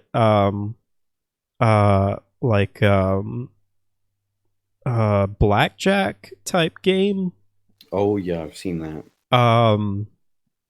There's this really goofy, just silly thing where you play as Jack on his birthday and you have to go around the house, the mansion, and killing things to it's kind of like a roguelite type thing. Oh, okay. There's I think I've seen that too. A horde mode where it's kind of like a roguelite also, where you are in the basement area and you have to go around and kill things, and you get money and you upgrade your stuff, and then you can go through different waves of enemies. And then there's also a full-blown expansion where you play as Jack's brother, and you find out what happens to Zoe. And it's really, really well done as far as continuing the story. Is it very long? Yeah. I mean, that expansion is probably 3 or 4 hours, but all of the other DLC, it's probably 10 hours of content. Wasn't there a DLC where you play as the soldier guy too? I can't remember the... Wait, is that in RE7 or is that RE2? No, you play as Chris Redfield, I think. Oh, that's right. Dude. Yeah. RE7 DLC is fantastic. Maybe I should buy the gold edition. It was pretty cheap. How much is there a is there a season pass that you can buy? Well, you can get the gold edition, which comes with the game, and then all the DLC. Oh wait, you don't have it on PC, right? No, I don't. If I want to, though, I could get the gold edition for $7.99. £7.99? Yeah, dude, you should do that. Okay, I will. I mean, I don't want to push you, but that's a really good deal. Yeah, I think even just to own it on PC, to come back to it whenever I want. That's oh my goodness. Plan, you have to play Soma. because what you're saying is exactly how I feel. A good horror game has to make me feel uncomfortable to play it, not cheap jump scares. That is 1000% Soma. Like I don't know if I would say that game has any jump scares. It is just like Definitely has its uncomfortable. loud moments. It does have its moments, yeah. But it's not. That's why I hated Outlast so much, because that game just was straight up jump scare after jump scare. I think Evil Within 2 did a really good job with that. I don't think there's really many jump scares in Evil Within 2. Yeah, or I don't know. I'd Do you agree. think there are? I don't think so. Didn't necessarily make me uncomfortable because Evil Within 1 and 2 are like some of the few horror games I've actually played through and beaten. And I think that's because you kind of have you have the ability to defend yourself from everything that comes at you, which I Yeah. like, or makes me feel less uncomfortable because I can fight back in a way. The part in Evil Within 2, which I still don't know how it works, but the part where that witch like appears and like transports you into another dimension or something like that. You know what I'm talking about? Yeah, the kind of creepy ghost lady. Yeah. Yeah, she was terrifying. She was terrifying, and you couldn't fight there. And I still don't know how that happens. Like, it seemed to be just random when that would happen. It was like based on certain areas you go to, she appears. Yeah. But I guess if you haven't seen other people play through those areas, you wouldn't know that, so it would feel random. Oh man, I would play Evil Within 2, Squash. That game is so good. I also think the story, as bizarre as it is, I think the story is fantastic in Resident Evil 2, in Evil Within 2. I love how it's straight up the Matrix. Like you are going into a computer simulated world. And I love how they do the fast travel. Like you go into the computer and like basically travel through the computer system. It's so good. Yeah. French, I have not read that. Plan, you liked the beginning of the new RE, but wait, the new RE, do you mean Resident Evil 2 or Resident Evil 7? But if you were in the game for 30 minutes, it quickly loses the atmosphere. Which RE are you talking about? What were you going to say, Squash? I think the horror game that's made me the most uncomfortable that I've played is Alien Isolation. Yeah, I have very mixed feelings on that. Amazing atmosphere. Fantastic, top-notch atmosphere. I think that game is too long. And it gets to a point to where... Okay, well, there you go. It gets to a point to where the alien just becomes really annoying. Okay, yes, 7 plan. Yeah, to me, Resident Evil 7 is not super scary. It's just a little bit of like campy horror, which I like. It's kind of like Until Dawn. It's not as campy as Until Dawn, but there's definitely something about Until Dawn, that type of horror, that I like. But yes, plan. Please play Soma. You will. I don't want to build it up too much, but it is nothing like Resident Evil in terms of horror. It is like uncomfortable horror. It is on PC. It's also on at least PS4. I think it's on Xbox.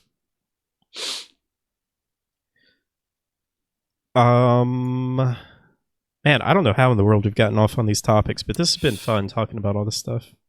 Yeah. Epic gave it away 2 months ago. They did, didn't they?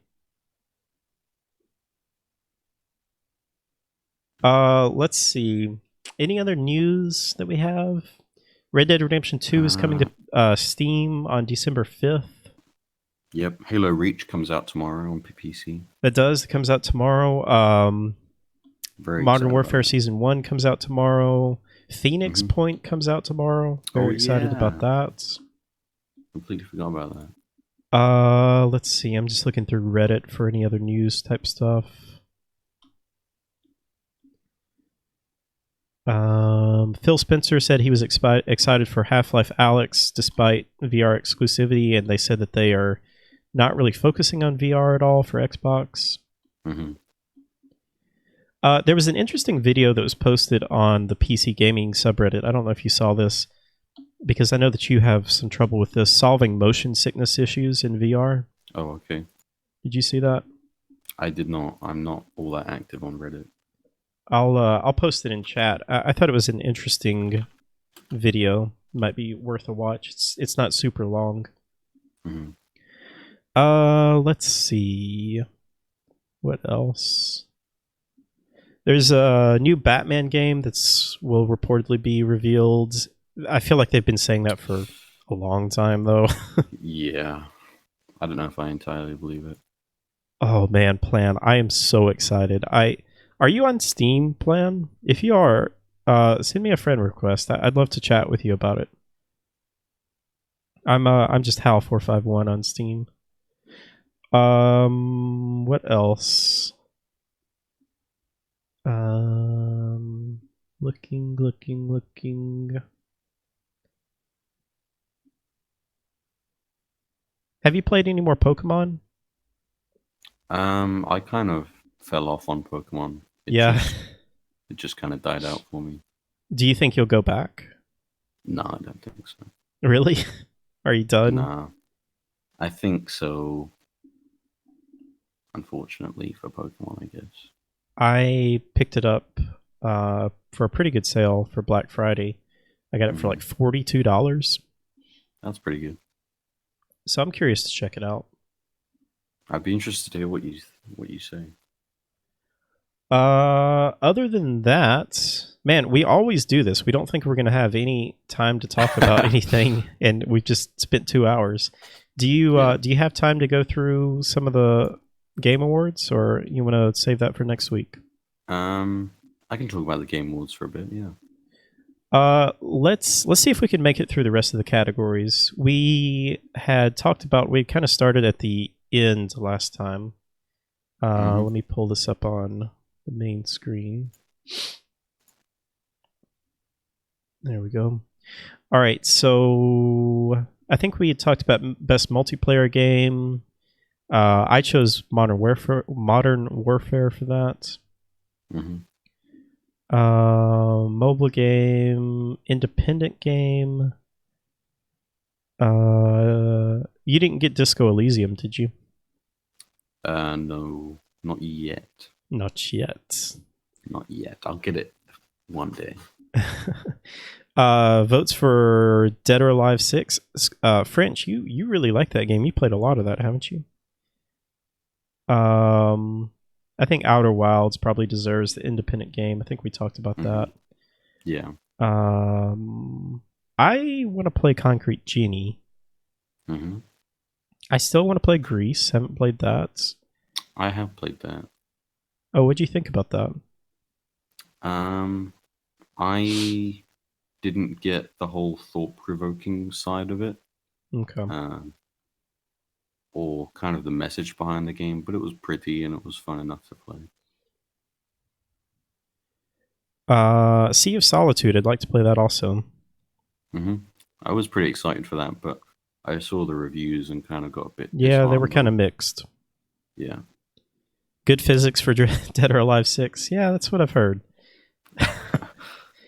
Okay, best game direction. I don't think we talked about this one. Nominees are Control, Death Stranding, Resident Evil 2, Sekiro, Outer Wilds. Those are all fantastic games. Awarded for outstanding creative vision and innovation in game direction and design. I mean, probably Death Stranding is going to win that. Yeah, I think so too. I do think that Control... I don't know game direction. I think creative vision Control could win. Yeah. And even maybe the Outer Wilds. But... Yeah, definitely Outer Wilds. That's true. Resident Evil 2 is a little weird on that list. I mean, I don't think... It was a fantastic game, but I can't really say it was like an innovation in game direction or anything. No, I don't think so either. Yeah, I think probably Death Stranding, Outer Wilds... Death Stranding is probably going to win. I think maybe Outer Wilds deserves it. Maybe Yeah. Control. I don't think Sekiro, while I loved the game, I don't think it was particularly innovative in any way. Mm-hmm. What do we got? Fresh indie game presented by Subway. Disco Elysium. These are. Yeah. That's kind of weird how they do this. I guess they do it by the developers or the studio. Disco Elysium, Greece, My Friend Pedro, Outer Wilds, Slay the Spire. Slay the Spire, Untitled Goose Game. I don't know. Some of these categories are weird. Like they have a fresh indie game and they also have just a regular indie game. Yeah, I think it's because the fresh indie game is recognizing like a studio's first game, and their first game is like an instant. Oh, I see. Yeah. Outer Wilds, maybe Disco. Yeah, I'd say one of those two personally. Yeah. Fighting game. All right, there you go, French. We'll give it to Dead or Alive because I don't care about any of these other ones. Although it's weird that Super Smash Bros. Is on there because technically that's this year the way that they do it. Yeah. I mean, like, technically Fallen Order is going to be next year now because it didn't make the cut for that's this so year. confusing. Yeah, it is really annoying. I feel like they should do the Game Awards in January, and then then there's enough time for it all. But Super Smash will probably win. Yeah, probably. Best family game? Oh, come on. Luigi's Mansion 3. Oh, I did. That's the only thing it's up for as well, so. That is just a shame. True. For sure. I got Ring Fit Adventure. Oh, yeah? I'm pretty excited for it, actually. Have you played any yet? I just tested it out, and it works really well. It's gotten really good reviews, though. Yeah, I've seen a lot of people enjoying it quite a bit.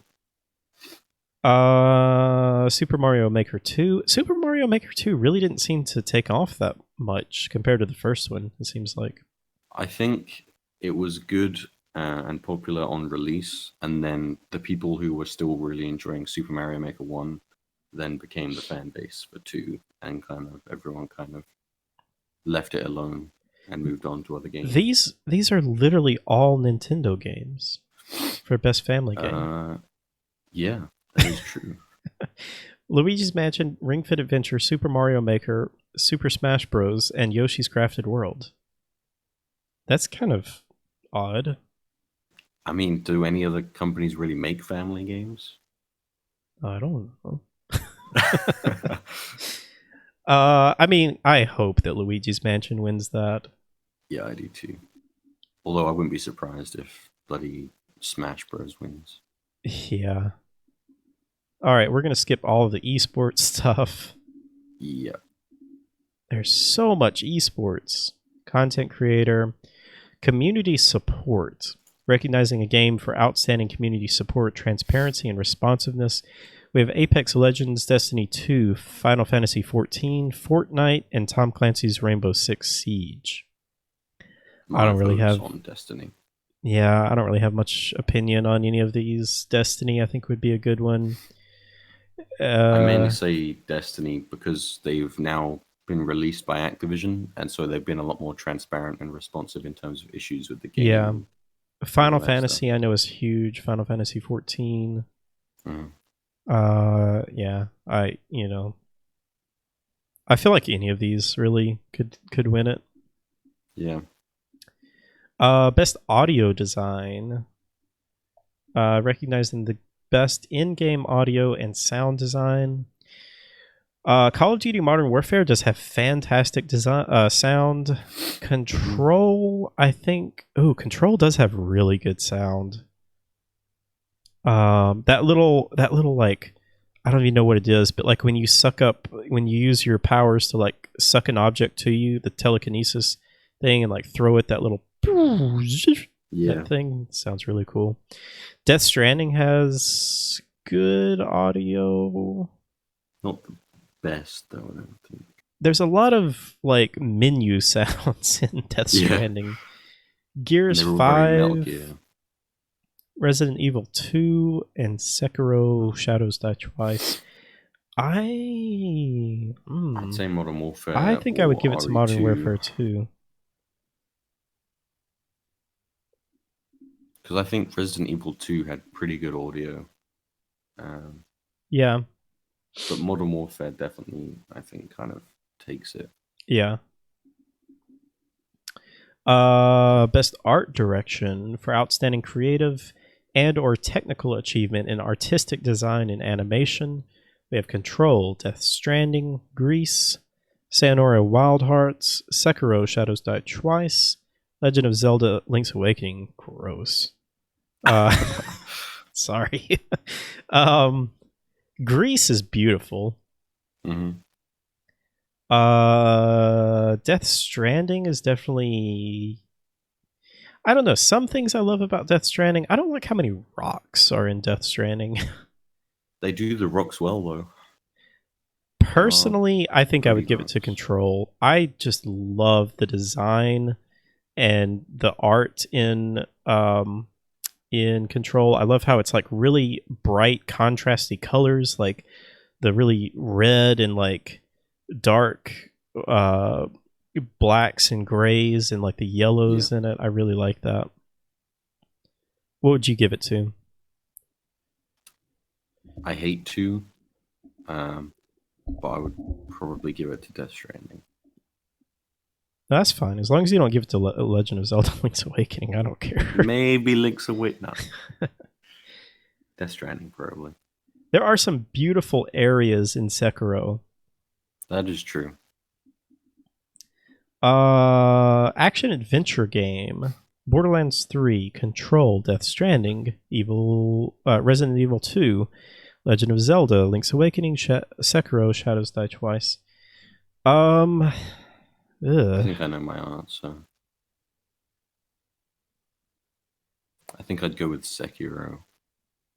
Best action adventure game. Yeah. Combining combat with traversal, I think Sekiro wins it, but I don't remember puzzle solving in Sekiro. Other than, I guess, unless you call figuring out like boss fight attack patterns puzzle That's solving. kind of a puzzle mechanic, yeah. I don't know, Resident Evil 2 had some. I loved the puzzles in Resident Evil 2 because they weren't too hard, but they were just like really well done. Mm-hmm. Control had a few puzzles that were a little kind of confusing to me. Yeah. There was some pretty cool stuff in Control. Did you ever go into the mirror world in Control? Yeah, I did. I loved that. That was so cool. Yeah, I don't know. As long as Legend of Zelda doesn't win, I'm fine. Best action game. Okay, that's kind of weird. Mm-hmm. We have Apex Legends, Astral Chain, Call of Duty Modern Warfare, Devil May Cry 5, Gears 5, and Metro Exodus. I don't think that should be there personally, Metro. Even I love the game, but I think they put it in the wrong category personally. For the best game in the action genre focused primarily on combat. Did you ever play Devil May Cry 5? I played a bit. Mm-hmm. I'd give it to that personally. See, I feel like Sekiro should be more in that category because I feel like the combat in Sekiro is what I liked most. Mm-hmm. I think if they put Metro Exodus in the action adventure, that would have been better. Just switch those two around. Yeah. Plan, you give it to Apex? Apex was fun for about an hour for me. I just can't get into those games. All right. Oh, game of the year. All right, here we go. We have Control, Death Stranding, Resident Evil 2, Sekiro Shadows Die Twice, Super Smash Bros. Ultimate, The Outer Worlds, and that's it. That's the only category that The Outer Worlds is in, isn't it? No. Yeah, I think it is. That is weird. That is really weird. That should be in Best RPG, right? I mean, is Best RPG a category this year? Yeah, I think so. Huh. Yeah, role playing game. Oh no, they put it in Oh, they did put in it that in there. category. Okay. Yeah, this is just bizarre. I feel like Disco Elysium or Outer World should win. I don't think Monster Hunter World, even though that won the best RPG last year, I don't think that that's an RPG. I wouldn't call that an RPG. I would call that an adventure game, action adventure game. Kingdom Hearts 3 is just a joke. Final Fantasy 14. I mean, that's an MMO RPG. When I think Yeah, of it it, does say in the description about massively multiplayer experiences, though. including massively multiplayer, okay. I don't know. But maybe they just When put somebody that there says a for Final role playing Fantasy. game, I don't think multiplayer. I don't either. Oh, I'm sorry, French. Was that loud? Sorry, guys. I'd probably give it to Disco. For role playing, from everything I've heard, I would probably give it to it because that just sounds like a pure RPG. Yeah. But that's not in the game of the year. So, Unfortunately, what is missing in this list? Because I feel like a lot is missing from this. okay, I'm gonna pull up my list of games that I thought were kind of the best throughout the year and see if there's anything missing. I mean, oh, I was gonna say Sekiro. Sekiro is there. Well, Luigi's Mansion is missing. Yeah, Luigi's Mansion isn't there. Metro Exodus isn't there. They haven't put Days Gone anywhere in this. That's a shame. Yeah, I think that's a shame too. Obviously, I think Fallen Order could have been up there. I wouldn't have voted for it personally, but I think it should have been in here. They definitely should have extended the deadline for Fallen Order, like preemptively, if they knew it was coming out. Yeah. Later than they can plan for. But honestly, I think they've kind of got everything else there. Pretty slow year this year. Yeah. Pretty damn slow. What do you think is going to win? Personally, like not what you want to win. Not what I want to win. What do win. you think will win? Well, seeing as it's 90% based on judges' vote,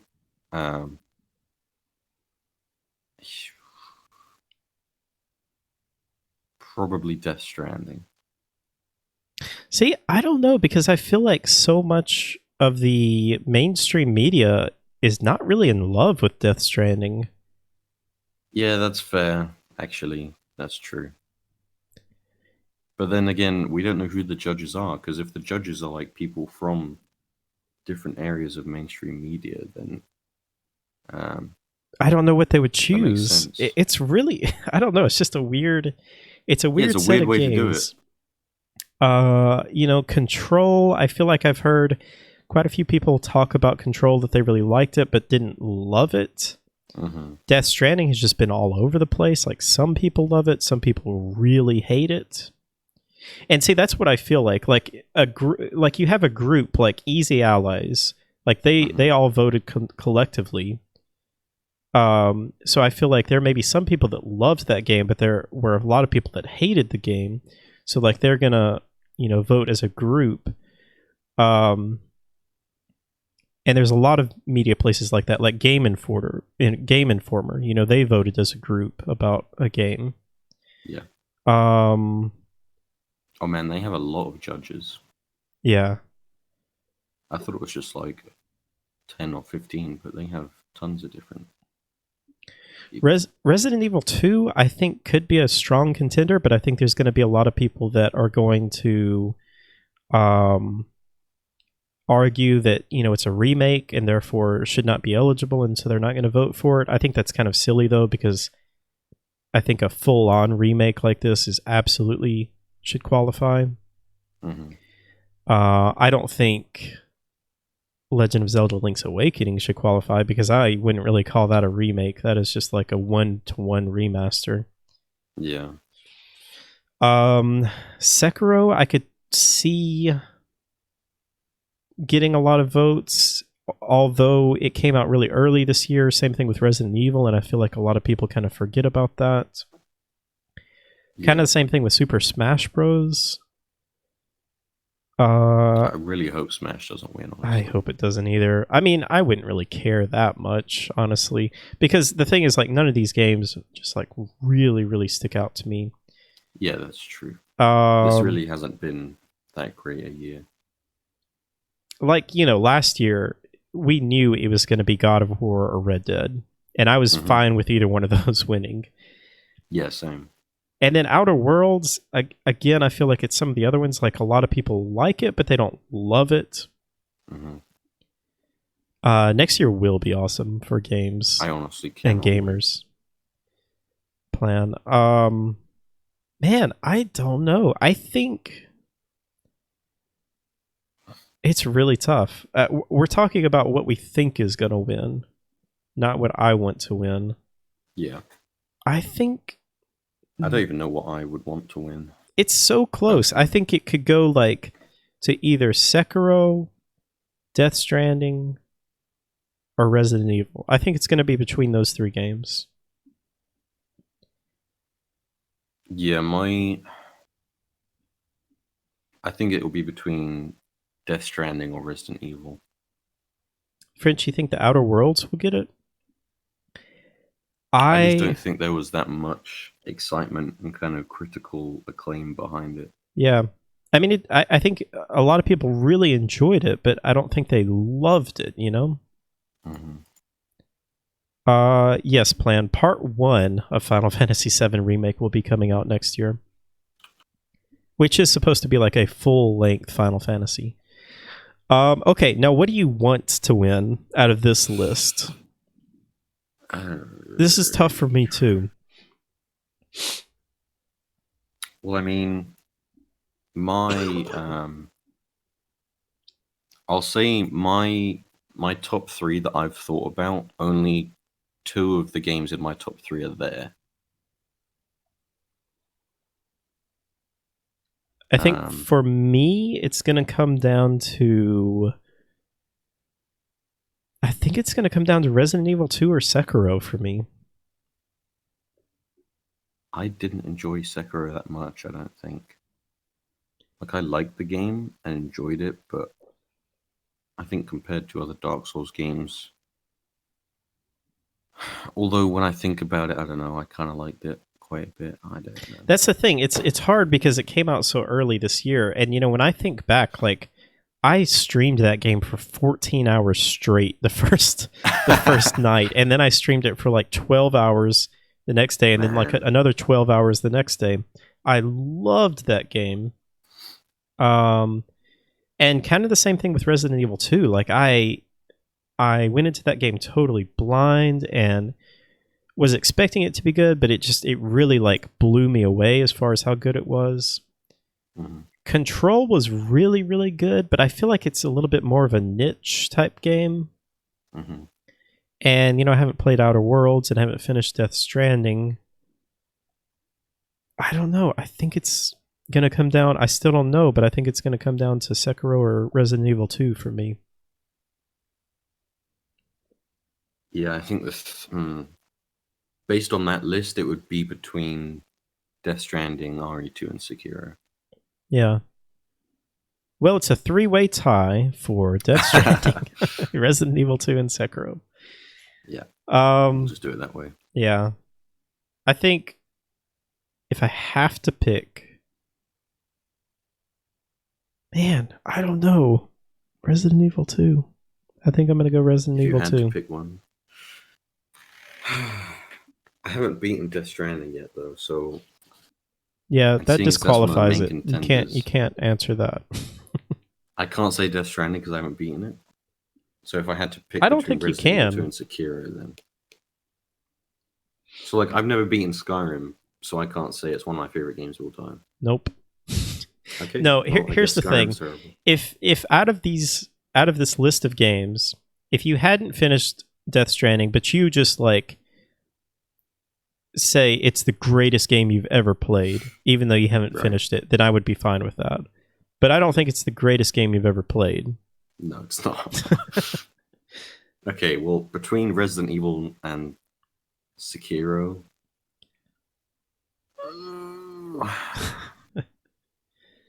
Hey, no Duckers. How are you? man, I think based on pure enjoyment, I'd go with Sekiro. Really?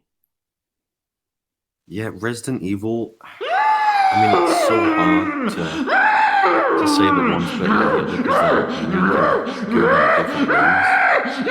Hang on, Squash. We have to finish. We have to wait for Ludwig to finish playing.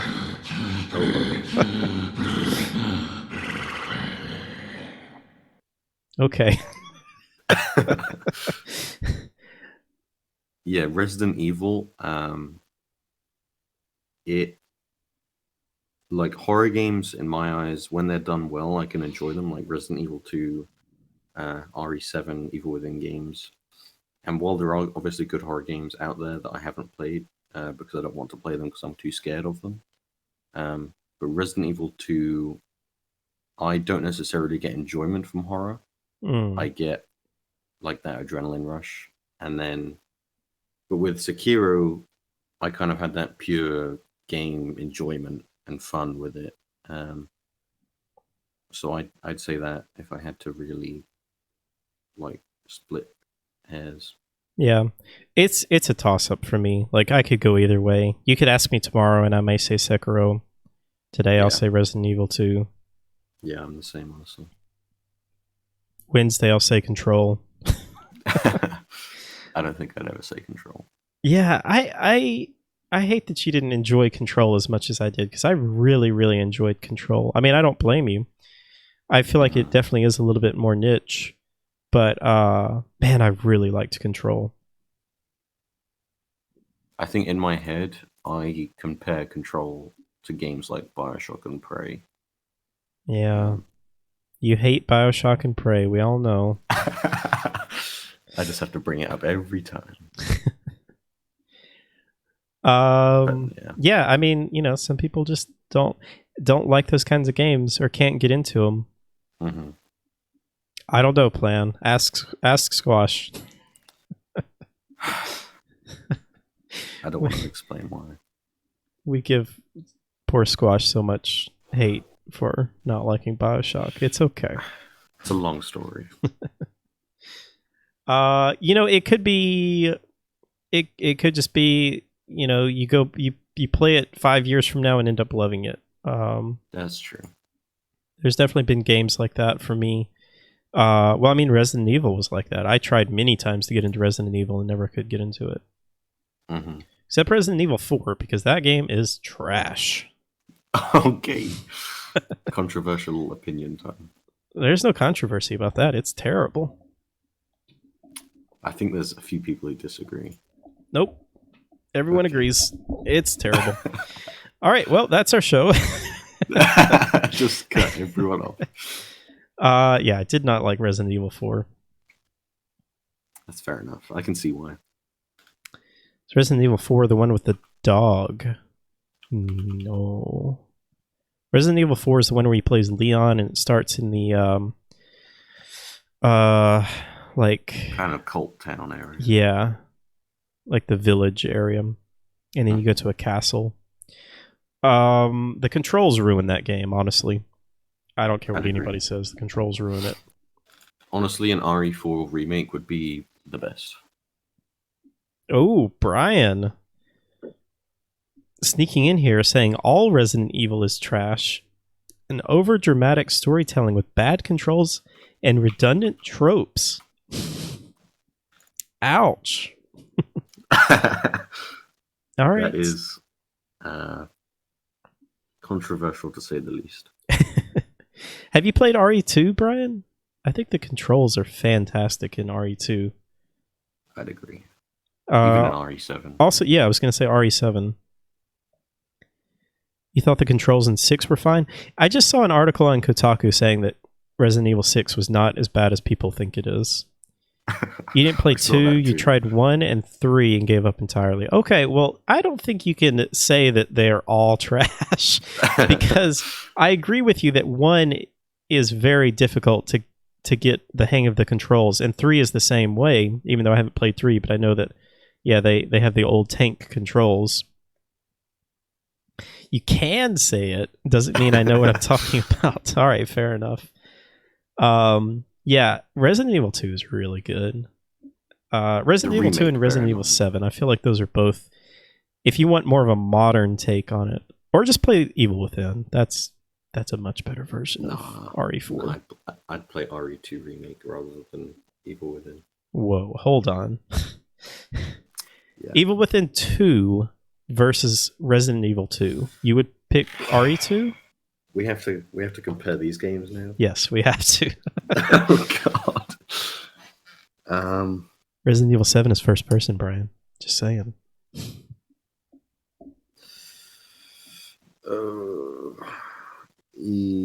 I'd say Resident Evil 2 over Evil Within 2. Really? Yep. Really? And I can explain why. Do explain. The gun play in RE2 I prefer. In the Evil Within 2, it feels a bit floaty at times and not as precise and impactful as RE2. The movement in RE2 feels like in the Evil Within 2, like with the aiming, it feels a bit floaty to me. And, you know, I prefer that hard-hitting type movement, and I don't know how to explain it, but I guess if you know what I mean, then you know what I mean. But RE2 also, I prefer the monster design. I think the zombies are better animated in RE2. The kind of dismemberment and gore is better in RE2. I